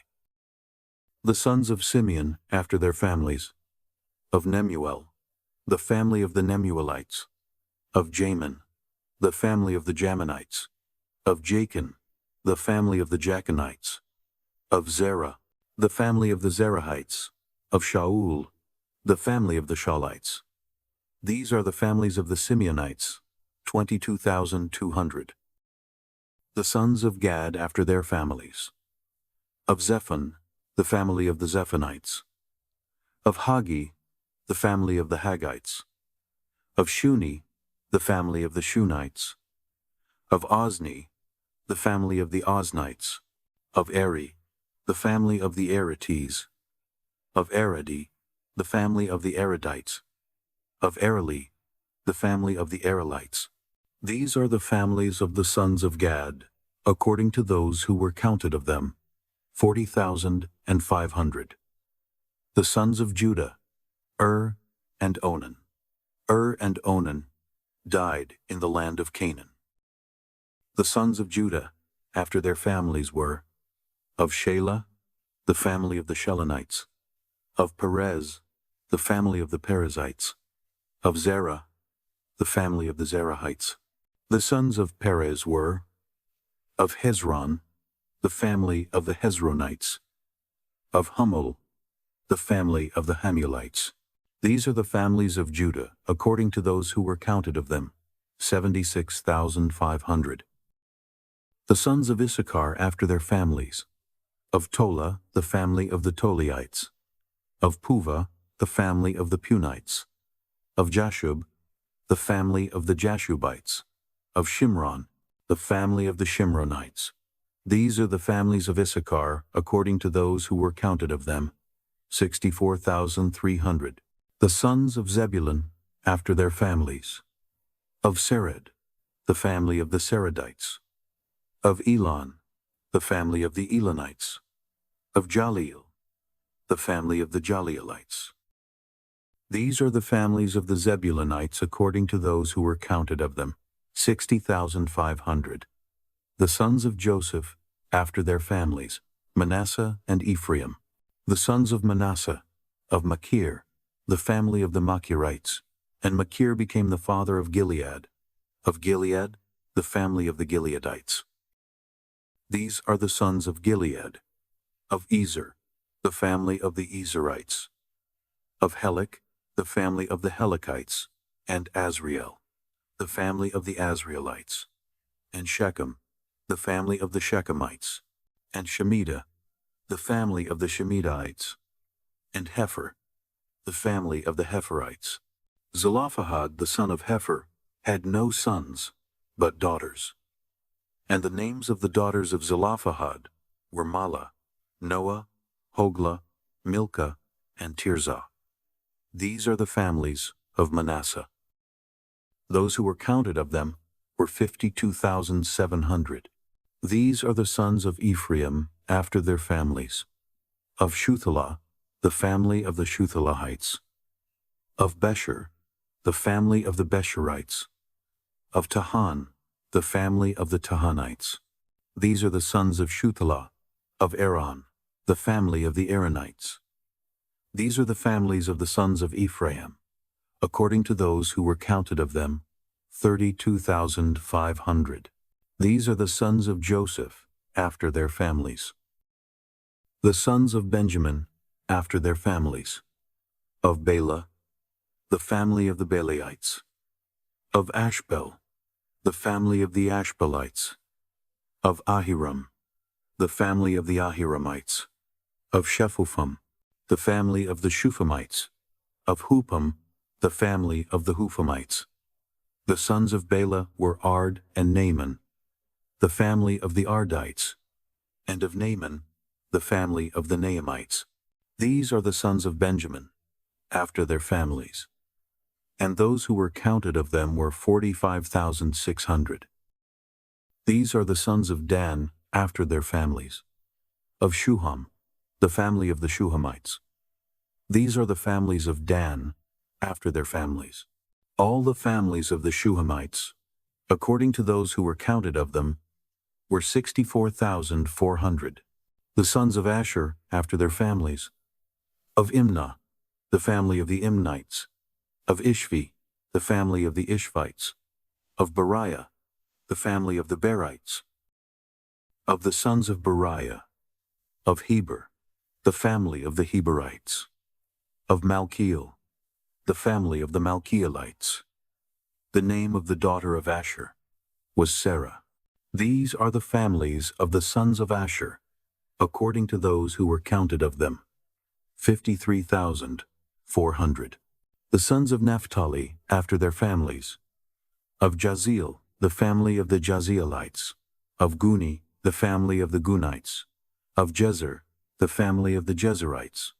Of Shillem, the family of the Shillemites. These are the families of Naphtali, according to their families, and those who were counted of them were 45,400. These are those who were counted of the children of Israel, 601,730. The Lord spoke to Moses, saying, To these the land shall be divided for an inheritance, according to the number of names. To the more you shall give the more inheritance, and to the fewer you shall give the less inheritance. To everyone, according to those who were counted of him, shall his inheritance be given. Notwithstanding, the land shall be divided by lot. According to the names of the tribes of their fathers they shall inherit. According to the lot shall their inheritance be divided between the more and the fewer. These are those who were counted of the Levites after their families. Of Gershon, the family of the Gershonites. Of Kohath, the family of the Kohathites. Of Merari, the family of the Merarites. These are the families of Levi, the family of the Libnites, the family of the Hebronites, the family of the Malites, the family of the Mushites, and the family of the Korahites. Kohath became the father of Amram. The name of Amram's wife was Jochebed, the daughter of Levi, who was born to Levi in Egypt. She bore to Amram Aaron and Moses, and Miriam their sister. To Aaron were born Nadab and Abihu, Eleazar and Ithamar. Nadab and Abihu died when they offered strange fire before the Lord. Those who were counted of them were 23,000, every male from a month old and upward, for they were not counted among the children of Israel, because there was no inheritance given them among the children of Israel. These are those who were counted by Moses and Eleazar the priest, who counted the children of Israel in the plains of Moab by the Jordan at Jericho. But among these there was not a man of them who were counted by Moses and Aaron the priest, who counted the children of Israel in the wilderness of Sinai. For the Lord had said of them, "They shall surely die in the wilderness." There was not a man left of them, except Caleb the son of Jephunneh, and Joshua the son of Nun. Chapter 27. Then the daughters of Zelophehad, the son of Hepher, the son of Gilead, the son of Machir, the son of Manasseh, of the families of Manasseh the son of Joseph, came near. These are the names of his daughters: Mahlah, Noah, Hoglah, Milcah, and Tirzah. They stood before Moses, before Eleazar the priest, and before the princes and all the congregation, at the door of the tent of meeting, saying, "Our father died in the wilderness. He was not among the company of those who gathered themselves together against the Lord in the company of Korah, but he died in his own sin. He had no sons. Why should the name of our father be taken away from among his family? Because he had no son. Give to us a possession among the brothers of our father." Moses brought their cause before the Lord. The Lord spoke to Moses, saying, "The daughters of Zelophehad speak right. You shall surely give them a possession of an inheritance among their father's brothers. You shall cause the inheritance of their father to pass to them. You shall speak to the children of Israel, saying, If a man dies and has no son, then you shall cause his inheritance to pass to his daughter. If he has no daughter, then you shall give his inheritance to his brothers. If he has no brothers, then you shall give his inheritance to his father's brothers. If his father has no brothers, then you shall give his inheritance to his kinsman, who is next to him of his family, and he shall possess it. This shall be a statute and ordinance for the children of Israel, as the Lord commanded Moses. The Lord said to Moses, "Go up into this mountain of Abarim, and see the land which I have given to the children of Israel. When you have seen it, you also shall be gathered to your people, as Aaron your brother was gathered, because in the strife of the congregation you rebelled against my word in the wilderness of Zin, to honor me as holy at the waters before their eyes. These are the waters of Meribah of Kadesh, in the wilderness of Zin." Moses spoke to the Lord, saying, "Let the Lord, the God of the spirits of all flesh, appoint a man over the congregation, who may go out before them, and who may come in before them, and who may lead them out, and who may bring them in, that the congregation of the Lord may not be as sheep which have no shepherd." The Lord said to Moses, "Take Joshua the son of Nun, a man in whom is the Spirit, and lay your hand on him. Set him before Eleazar the priest, and before all the congregation, and commission him in their sight. You shall give authority to him, that all the congregation of the children of Israel may obey. He shall stand before Eleazar the priest, who shall inquire for him by the judgment of the Urim before the Lord. At his word they shall go out, and at his word they shall come in, both he and all the children of Israel with him, even all the congregation." Moses did as the Lord commanded him. He took Joshua, and set him before Eleazar the priest, and before all the congregation. He laid his hands on him, and commissioned him, as the Lord spoke by Moses. Chapter 28. The Lord spoke to Moses, saying, "Command the children of Israel, and tell them, See that you present my offering, my food for my offerings made by fire, as a pleasant aroma to me, in their due season. You shall tell them, This is the offering made by fire, which you shall offer to the Lord. Male lambs a year old without defect, 2 day by day, for a continual burnt offering.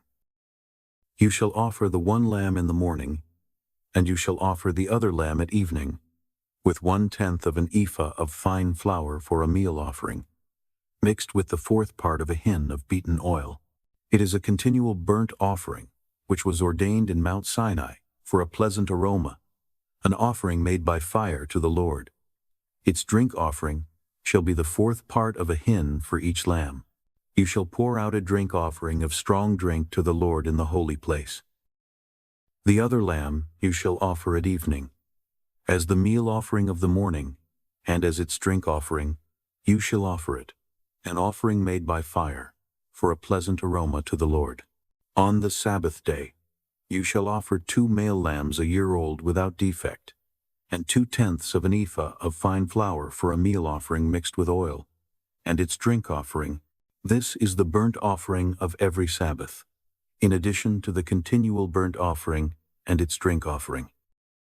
In the beginnings of your months, you shall offer a burnt offering to the Lord, 2 young bulls, 1 ram, 7 male lambs a year old without defect, and 3/10 of an ephah of fine flour, for a meal offering mixed with oil, for each bull, and 2/10 parts of fine flour for a meal offering mixed with oil, for the 1 ram, and 1/10 part of fine flour mixed with oil for a meal offering to every lamb, as a burnt offering of a pleasant aroma, an offering made by fire to the Lord. Their drink offerings shall be half a hin of wine for a bull, the third part of a hin for the ram, and the fourth part of a hin for a lamb. This is the burnt offering of every month throughout the months of the year. Also, 1 male goat, for a sin offering to the Lord, shall be offered in addition to the continual burnt offering and its drink offering. In the first month, on the 14th day of the month, is the Lord's Passover. On the 15th day of this month shall be a feast. Unleavened bread shall be eaten for 7 days. In the first day shall be a holy convocation. You shall do no regular work, but you shall offer an offering made by fire, a burnt offering to the Lord, 2 young bulls, 1 ram, and 7 male lambs a year old. They shall be without defect, with their meal offering, fine flour mixed with oil. You shall offer 3/10 for a bull, and 2/10 for the ram. You shall offer 1/10 for every lamb of the 7 lambs, and 1 male goat for a sin offering to make atonement for you. You shall offer these in addition to the burnt offering of the morning, which is for a continual burnt offering. In this way you shall offer daily, for 7 days, the food of the offering made by fire, of a pleasant aroma to the Lord. It shall be offered in addition to the continual burnt offering and its drink offering. On the 7th day you shall have a holy convocation. You shall do no regular work. Also in the day of the first fruits, when you offer a new meal offering to the Lord in your feast of weeks, you shall have a holy convocation. You shall do no regular work, but you shall offer a burnt offering for a pleasant aroma to the Lord, 2 young bulls, 1 ram, 7 male lambs a year old, and their meal offering, fine flour mixed with oil, 3/10 for each bull, 2/10 for the 1 ram, 1/10 for every lamb of the 7 lambs, and 1 male goat, to make atonement for you. Besides the continual burnt offering and its meal offering, you shall offer them and their drink offerings. See that they are without defect. Chapter 29. In the 7th month, on the 1st day of the month, you shall have a holy convocation. You shall do no regular work. It is a day of blowing of trumpets to you. You shall offer a burnt offering for a pleasant aroma to the Lord, 1 young bull, 1 ram, 7 male lambs a year old without defect, and their meal offering, fine flour mixed with oil, 3/10 for the bull, 2/10 for the ram, and 1/10 for every lamb of the 7 lambs, and 1 male goat for a sin offering, to make atonement for you. In addition to the burnt offering of the new moon with its meal offering, and the continual burnt offering with its meal offering, and their drink offerings according to their ordinance, for a pleasant aroma, an offering made by fire to the Lord. On the 10th day of this 7th month, you shall have a holy convocation. You shall afflict your souls. You shall do no kind of work, but you shall offer a burnt offering to the Lord for a pleasant aroma, 1 young bull, 1 ram, 7 male lambs a year old, all without defect, and their meal offering, fine flour mixed with oil, 3/10 for the bull, 2/10 for the 1 ram, 1/10 for every lamb of the 7 lambs, 1 male goat for a sin offering, in addition to the sin offering of atonement, and the continual burnt offering, and its meal offering, and their drink offerings. On the 15th day of the 7th month, you shall have a holy convocation. You shall do no regular work.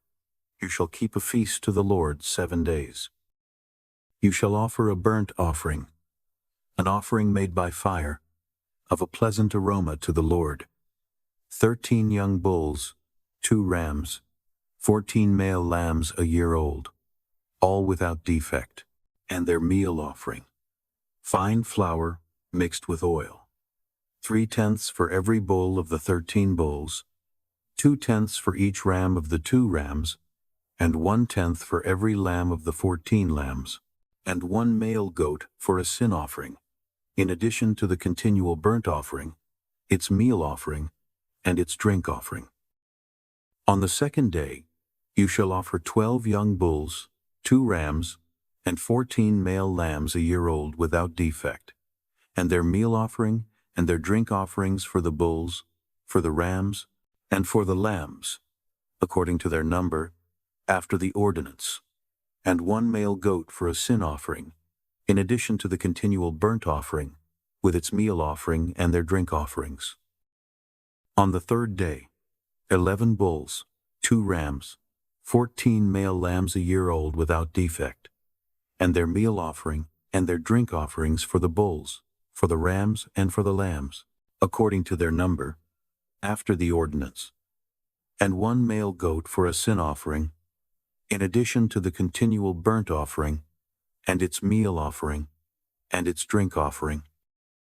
On the 4th day 10 bulls, 2 rams, 14 male lambs a year old without defect, their meal offering and their drink offerings for the bulls, for the rams, and for the lambs, according to their number, after the ordinance, and 1 male goat for a sin offering, in addition to the continual burnt offering, its meal offering, and its drink offering.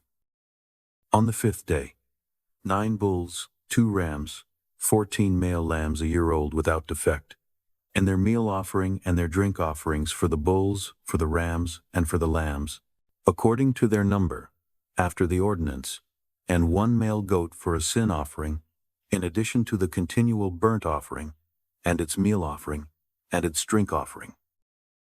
On the 6th day, 8 bulls, 2 rams, 14 male lambs a year old without defect, and their meal offering and their drink offerings for the bulls, for the rams, and for the lambs, according to their number, after the ordinance, and 1 male goat for a sin offering, in addition to the continual burnt offering, its meal offering, and the drink offerings of it.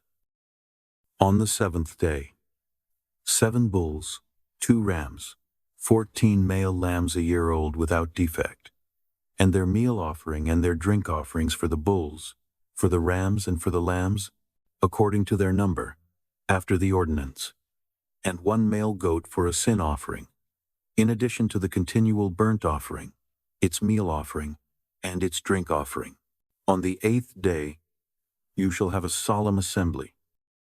You shall do no regular work, but you shall offer a burnt offering, an offering made by fire, a pleasant aroma to the Lord, 1 bull, 1 ram, 7 male lambs a year old without defect, their meal offering and their drink offerings, for the bull, for the ram, and for the lambs, shall be according to their number, after the ordinance, and 1 male goat for a sin offering, in addition to the continual burnt offering, with its meal offering, and its drink offering. You shall offer these to the Lord in your set feasts, in addition to your vows and your free will offerings for your burnt offerings, your meal offerings, your drink offerings, and your peace offerings. Moses told the children of Israel, according to all that the Lord commanded Moses. Chapter 30. Moses spoke to the heads of the tribes of the children of Israel, saying, This is the thing which the Lord has commanded. When a man vows a vow to the Lord, or swears an oath to bind his soul with a bond, he shall not break his word. He shall do according to all that proceeds out of his mouth. Also, when a woman vows a vow to the Lord, and binds herself by a pledge, being in her father's house, in her youth, and her father hears her vow and her pledge, with which she has bound her soul, and her father says nothing to her, then all her vows shall stand, and every pledge with which she has bound her soul shall stand. But if her father forbids her in the day that he hears, none of her vows or of her pledges, with which she has bound her soul, shall stand. The Lord will forgive her, because her father has forbidden her. If she has a husband, while her vows are on her, or the rash utterance of her lips, with which she has bound her soul, and her husband hears it, and says nothing to her in the day that he hears it, then her vows shall stand, and her pledges with which she has bound her soul shall stand. But if her husband forbids her in the day that he hears it, then he makes void her vow which is on her, and the rash utterance of her lips, with which she has bound her soul. The Lord will forgive her. But the vow of a widow, or of her who is divorced, everything with which she has bound her soul shall stand against her. If she vowed in her husband's house, or bound her soul by a bond with an oath, and her husband heard it, and held his peace at her, and didn't disallow her, then all her vows shall stand, and every pledge with which she bound her soul shall stand. But if her husband made them null and void in the day that he heard them, then whatever proceeded out of her lips concerning her vows, or concerning the bond of her soul, shall not stand. Her husband has made them void. The Lord will forgive her. Every vow, and every binding oath to afflict the soul, her husband may establish it, or her husband may make it void. But if her husband says nothing to her from day to day, then he establishes all her vows or all her pledges which are on her. He has established them, because he said nothing to her in the day that he heard them. But if he makes them null and void after he has heard them, then he shall bear her iniquity. These are the statutes which the Lord commanded Moses, between a man and his wife, between a father and his daughter, being in her youth, in her father's house. Chapter 31. The Lord spoke to Moses, saying, Avenge the children of Israel on the Midianites. Afterward you shall be gathered to your people. Moses spoke to the people, saying, Arm men from among you for war, that they may go against Midian, to execute the Lord's vengeance on Midian. You shall send 1,000 out of every tribe, throughout all the tribes of Israel, to the war.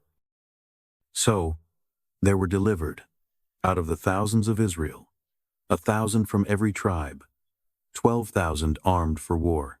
Moses sent them, 1,000 of every tribe, to the war with Phinehas, the son of Eleazar the priest, to the war with the vessels of the sanctuary, and the trumpets for the alarm in his hand.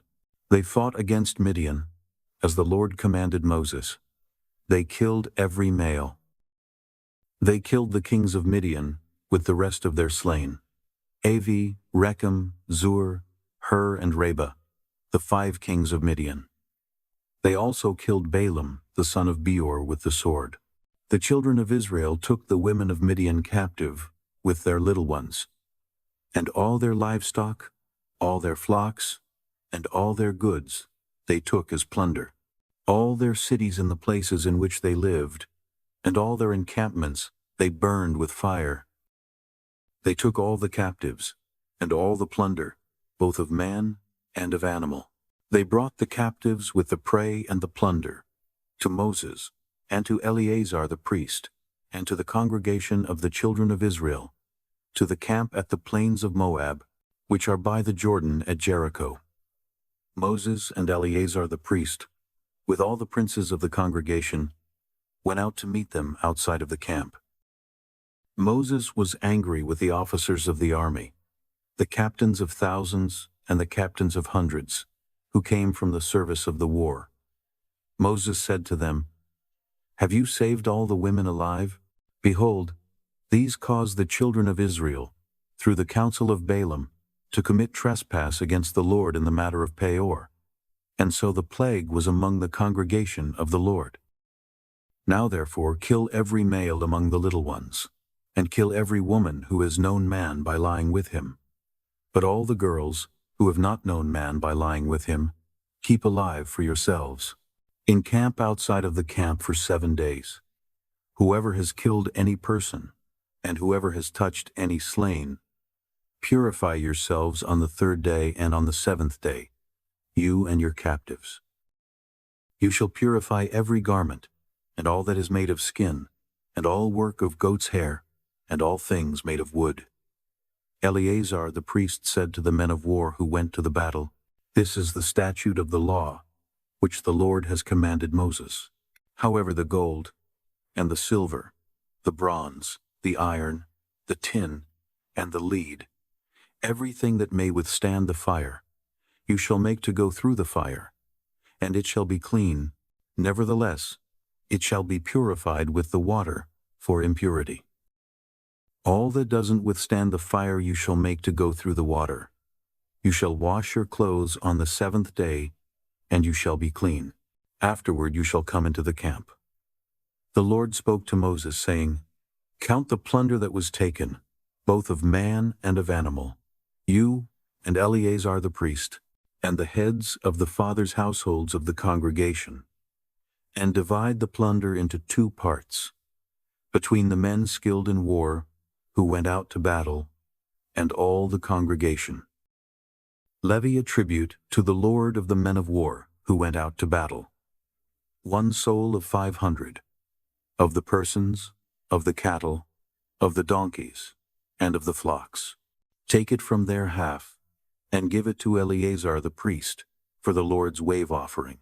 Of the children of Israel's half, you shall take 1 drawn out of every 50, of the persons, of the cattle, of the donkeys, and of the flocks, of all the livestock, and give them to the Levites, who perform the duty of the Lord's tabernacle." Moses and Eleazar the priest did as the Lord commanded Moses.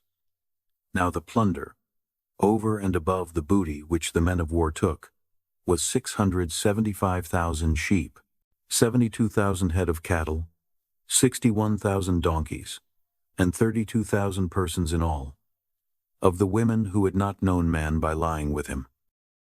The half, which was the portion of those who went out to war, was in number 337,500 sheep, and the Lord's tribute of the sheep was 675.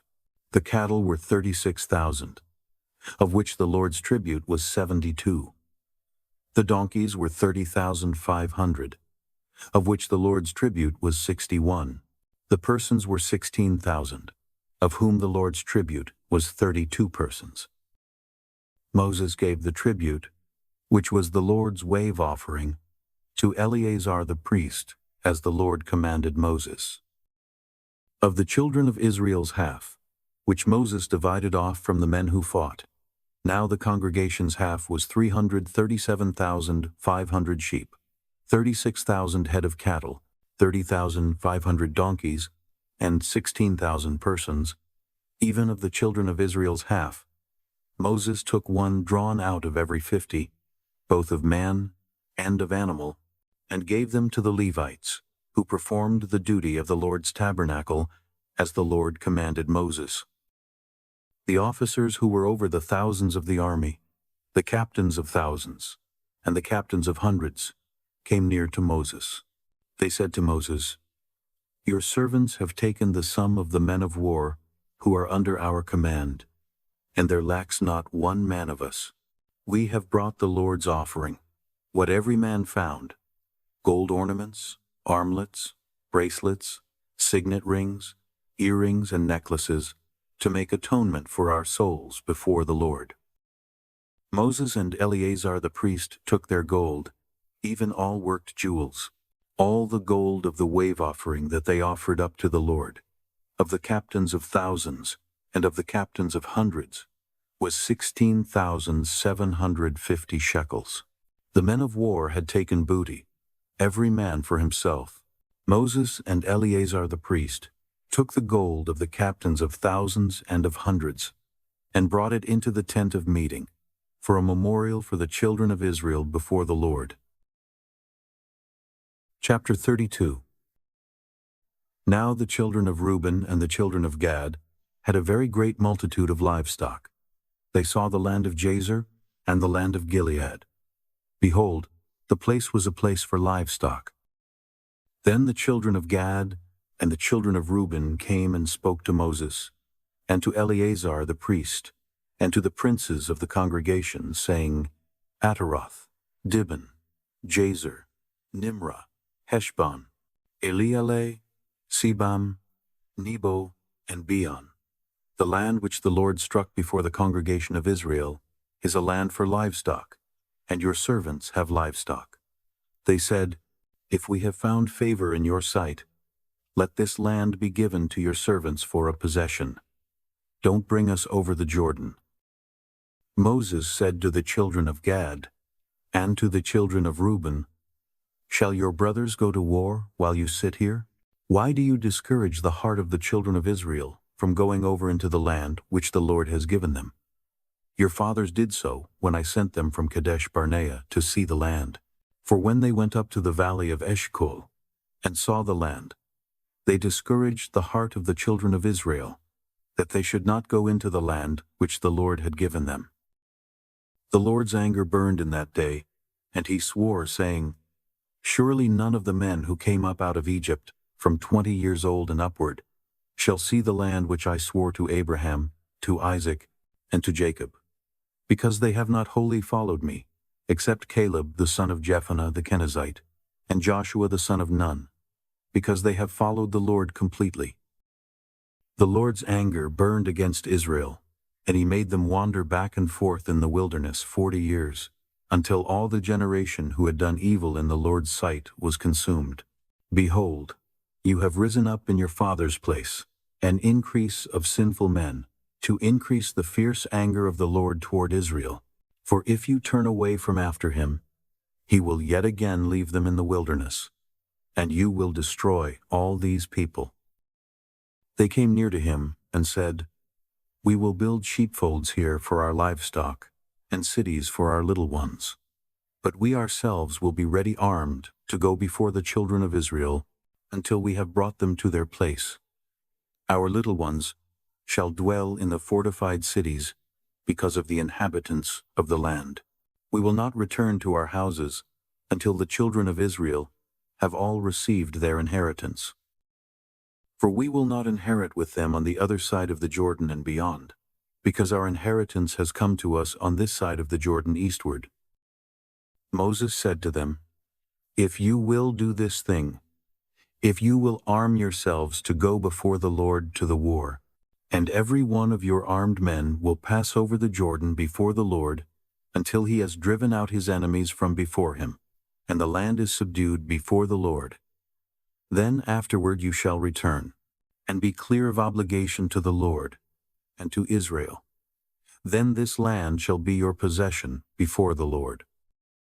But if you will not do so, behold, you have sinned against the Lord, and be sure your sin will find you out.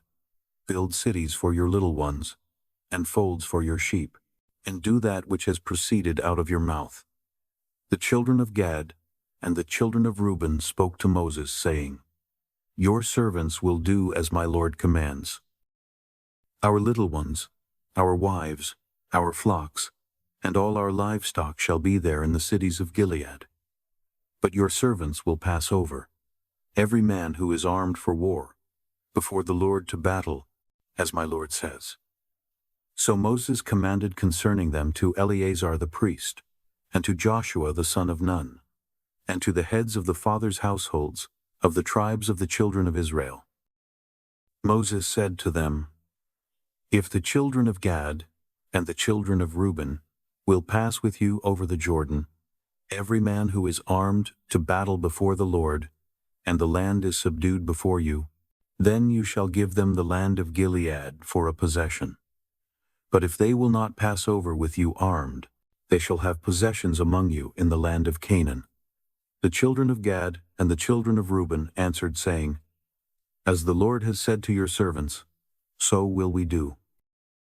We will pass over, armed before the Lord, into the land of Canaan, and the possession of our inheritance shall remain with us beyond the Jordan. Moses gave to them, even to the children of Gad, and to the children of Reuben, and to the half-tribe of Manasseh the son of Joseph, the kingdom of Sihon king of the Amorites, and the kingdom of Og king of Bashan, the land, according to its cities and borders, even the cities of the surrounding land. The children of Gad built Dibon, Ataroth, Aroer, Atroth-Shaphan, Jazer, Jogbehah, Beth-Nimrah, and Beth-Haran, fortified cities and folds for sheep.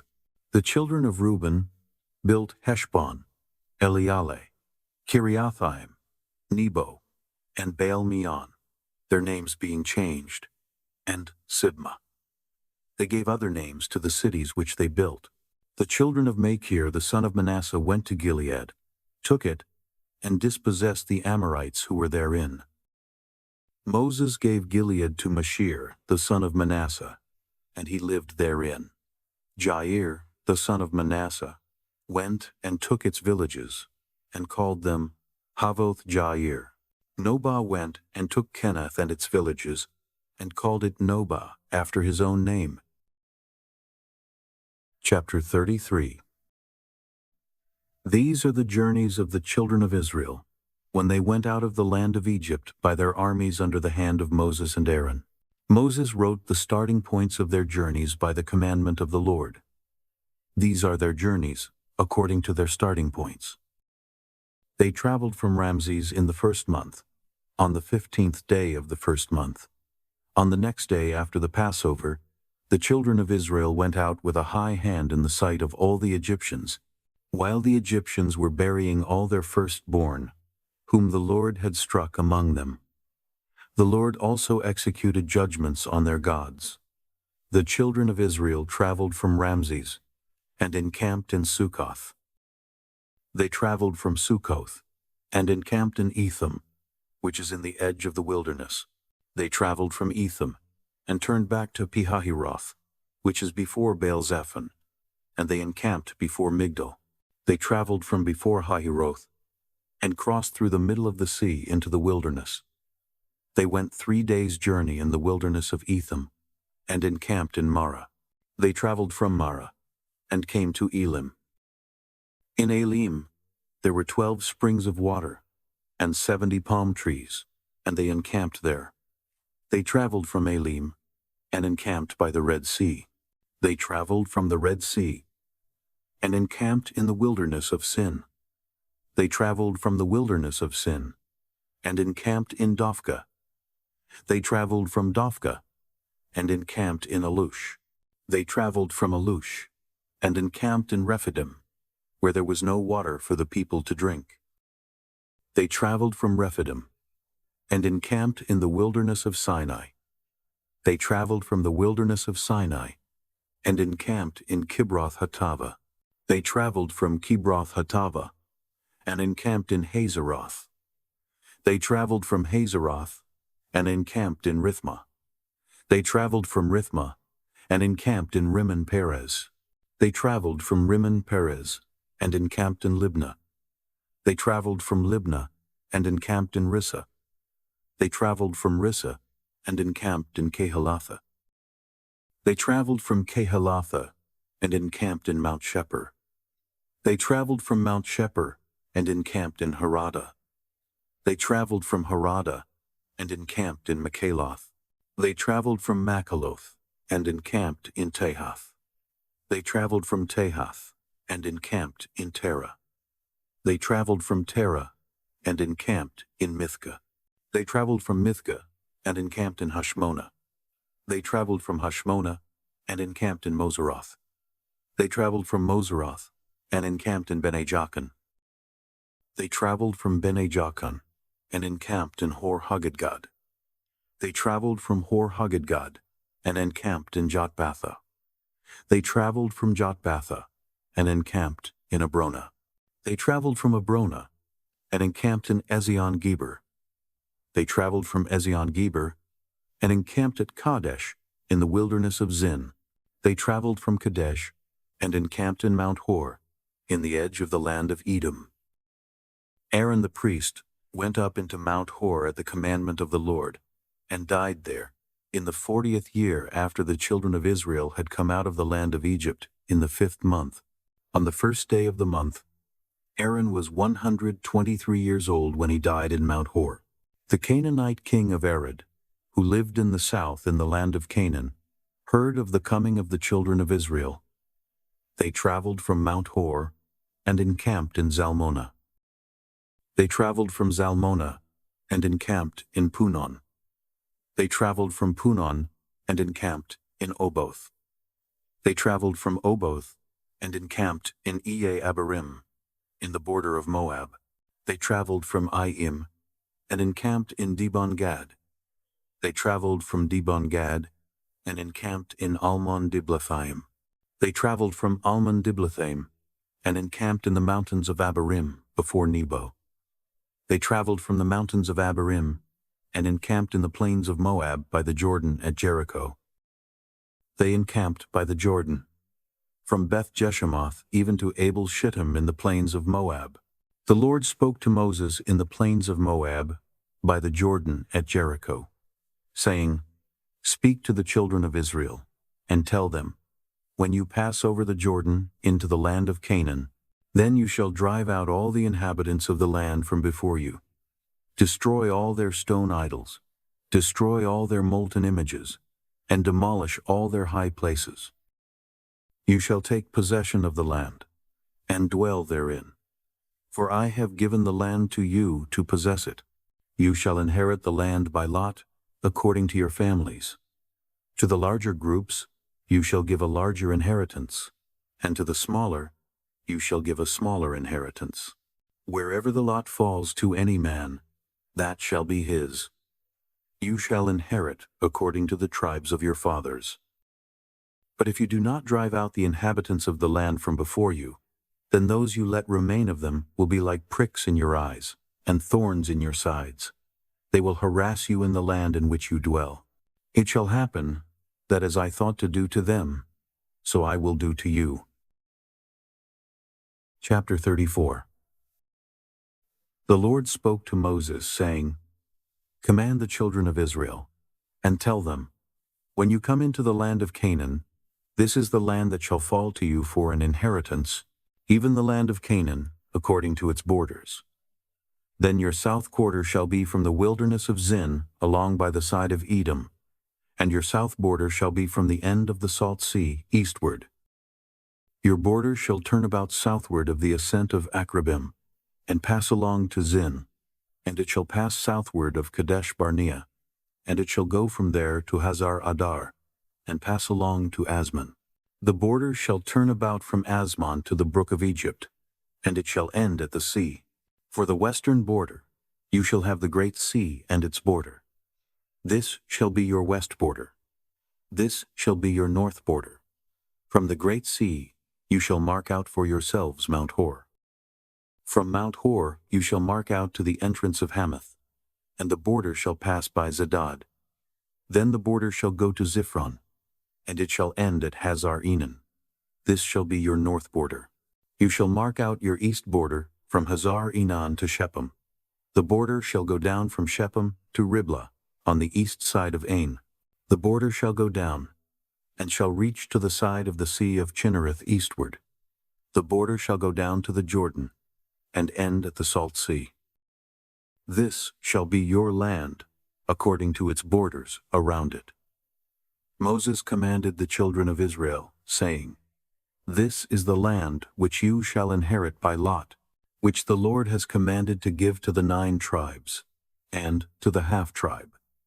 For the tribe of the children of Reuben according to their fathers' houses, the tribe of the children of Gad according to their fathers' houses, and the half-tribe of Manasseh have received their inheritance.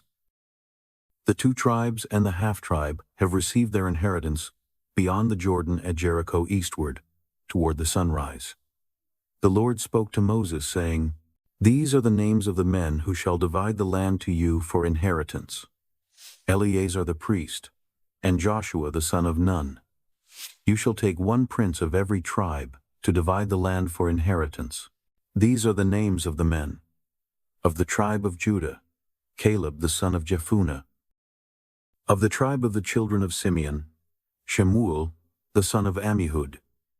Of the tribe of Benjamin, Eladad the son of Chislon. Of the tribe of the children of Dan, a prince, Buki the son of Jogli. Of the children of Joseph. Of the tribe of the children of Manasseh, a prince, Haniel the son of Ephod. Of the tribe of the children of Ephraim, a prince, Kemuel the son of Shiftan. Of the tribe of the children of Zebulun, a prince, Elizaphan the son of Parnach. Of the tribe of the children of Issachar, a prince, Paltiel the son of Azan. Of the tribe of the children of Asher, a prince, Ahihud the son of Shelemi. Of the tribe of the children of Naphtali, a prince, Pedahel the son of Ammihud. These are they whom the Lord commanded to divide the inheritance to the children of Israel in the land of Canaan. Chapter 35. The Lord spoke to Moses in the plains of Moab by the Jordan at Jericho, saying, Command the children of Israel to give to the Levite cities to dwell in out of their inheritance. You shall give pasture lands for the cities around them to the Levites. They shall have the cities to dwell in. Their pasture lands shall be for their livestock, and for their possessions, and for all their animals. The pasture lands of the cities, which you shall give to the Levites, shall be from the wall of the city, and outward 1,000 cubits around it. You shall measure outside of the city for the east side 2,000 cubits, and for the south side 2,000 cubits, and for the west side 2,000 cubits, and for the north side 2,000 cubits, the city being in the middle. This shall be the pasture lands of their cities. The cities which you shall give to the Levites, they shall be the 6 cities of refuge, which you shall give for the manslayer to flee to. Besides them you shall give 42 cities. All the cities which you shall give to the Levites shall be 48 cities together with their pasture lands. Concerning the cities which you shall give of the possession of the children of Israel, from the many you shall take many, and from the few you shall take few. Every one according to his inheritance which he inherits shall give some of his cities to the Levites. The Lord spoke to Moses, saying, Speak to the children of Israel, and tell them, When you pass over the Jordan into the land of Canaan, then you shall appoint for yourselves cities to be, cities of refuge for you, that the manslayer who kills any person unwittingly may flee there. The cities shall be for your refuge from the avenger, that the manslayer not die until he stands before the congregation for judgment. The cities which you shall give shall be for you 6 cities of refuge. You shall give 3 cities beyond the Jordan, and you shall give 3 cities in the land of Canaan. They shall be cities of refuge. These 6 cities shall be refuge for the children of Israel, for the stranger, and for the foreigner living among them, that everyone who kills any person unwittingly may flee there. But if he struck him with an instrument of iron, so that he died, he is a murderer. The murderer shall surely be put to death. If he struck him with a stone in the hand, by which a man may die, and he died, he is a murderer. The murderer shall surely be put to death. Or if he struck him with a weapon of wood in the hand, by which a man may die, and he died, he is a murderer. The murderer shall surely be put to death. The avenger of blood shall himself put the murderer to death. When he meets him, he shall put him to death. If he shoved him out of hatred, or hurled something at him while lying in wait, so that he died, or in hostility struck him with his hand, so that he died, he who struck him shall surely be put to death. He is a murderer. The avenger of blood shall put the murderer to death when he meets him. But if he shoved him suddenly without hostility, or hurled on him anything without lying in wait, or with any stone, by which a man may die, not seeing him, and cast it on him so that he died, and he was not his enemy, and not seeking his harm, then the congregation shall judge between the striker and the avenger of blood according to these ordinances. The congregation shall deliver the manslayer out of the hand of the avenger of blood, and the congregation shall restore him to his city of refuge, where he had fled. He shall dwell therein until the death of the high priest, who was anointed with the holy oil. But if the manslayer shall at any time go beyond the border of his city of refuge where he flees, and the avenger of blood finds him outside of the border of his city of refuge, and the avenger of blood kills the manslayer, he shall not be guilty of blood, because he should have remained in his city of refuge until the death of the high priest. But after the death of the high priest, the manslayer shall return into the land of his possession. These things shall be for a statute and ordinance to you throughout your generations in all your dwellings. Whoever kills any person, the murderer shall be slain, based on the testimony of witnesses. But one witness shall not testify alone against any person, so that he dies. Moreover, you shall take no ransom for the life of a murderer who is guilty of death. He shall surely be put to death. You shall take no ransom for him who has fled to his city of refuge, that he may come again to dwell in the land before the death of the priest. So you shall not pollute the land where you live, for blood pollutes the land. No atonement can be made for the land for the blood that is shed in it, but by the blood of him who shed it. You shall not defile the land which you inhabit, where I dwell. For I, the Lord, dwell among the children of Israel. Chapter 36. The heads of the fathers' households of the family of the children of Gilead, the son of Machir, the son of Manasseh, of the families of the sons of Joseph, came near and spoke before Moses, and before the princes, the heads of the fathers' households of the children of Israel. They said, The Lord commanded my Lord to give the land for inheritance by lot to the children of Israel. My Lord was commanded by the Lord to give the inheritance of Zelophehad our brother to his daughters, if they are married to any of the sons of the other tribes of the children of Israel. Then their inheritance will be taken away from the inheritance of our fathers, and will be added to the inheritance of the tribe to which they shall belong. So it will be taken away from the lot of our inheritance.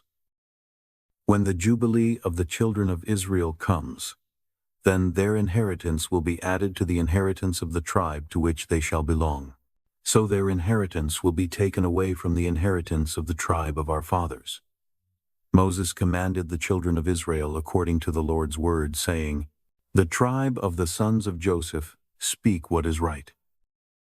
This is the thing which the Lord commands concerning the daughters of Zelophehad, saying, Let them be married to whom they think best, only they shall marry into the family of the tribe of their father. So shall no inheritance of the children of Israel move from tribe to tribe. For the children of Israel shall all keep the inheritance of the tribe of his fathers. Every daughter who possesses an inheritance in any tribe of the children of Israel shall be wife to one of the family of the tribe of her father, that the children of Israel may each possess the inheritance of his fathers. So shall no inheritance move from one tribe to another tribe. For the tribes of the children of Israel shall each keep his own inheritance. The daughters of Zelophehad did as the Lord commanded Moses, for Mahlah, Tirzah, Hoglah, Milcah, and Noah. The daughters of Zelophehad were married to their father's brothers' sons. They were married into the families of the sons of Manasseh, the son of Joseph. Their inheritance remained in the tribe of the family of their father. These are the commandments and the ordinances which the Lord commanded by Moses to the children of Israel in the plains of Moab by the Jordan at Jericho.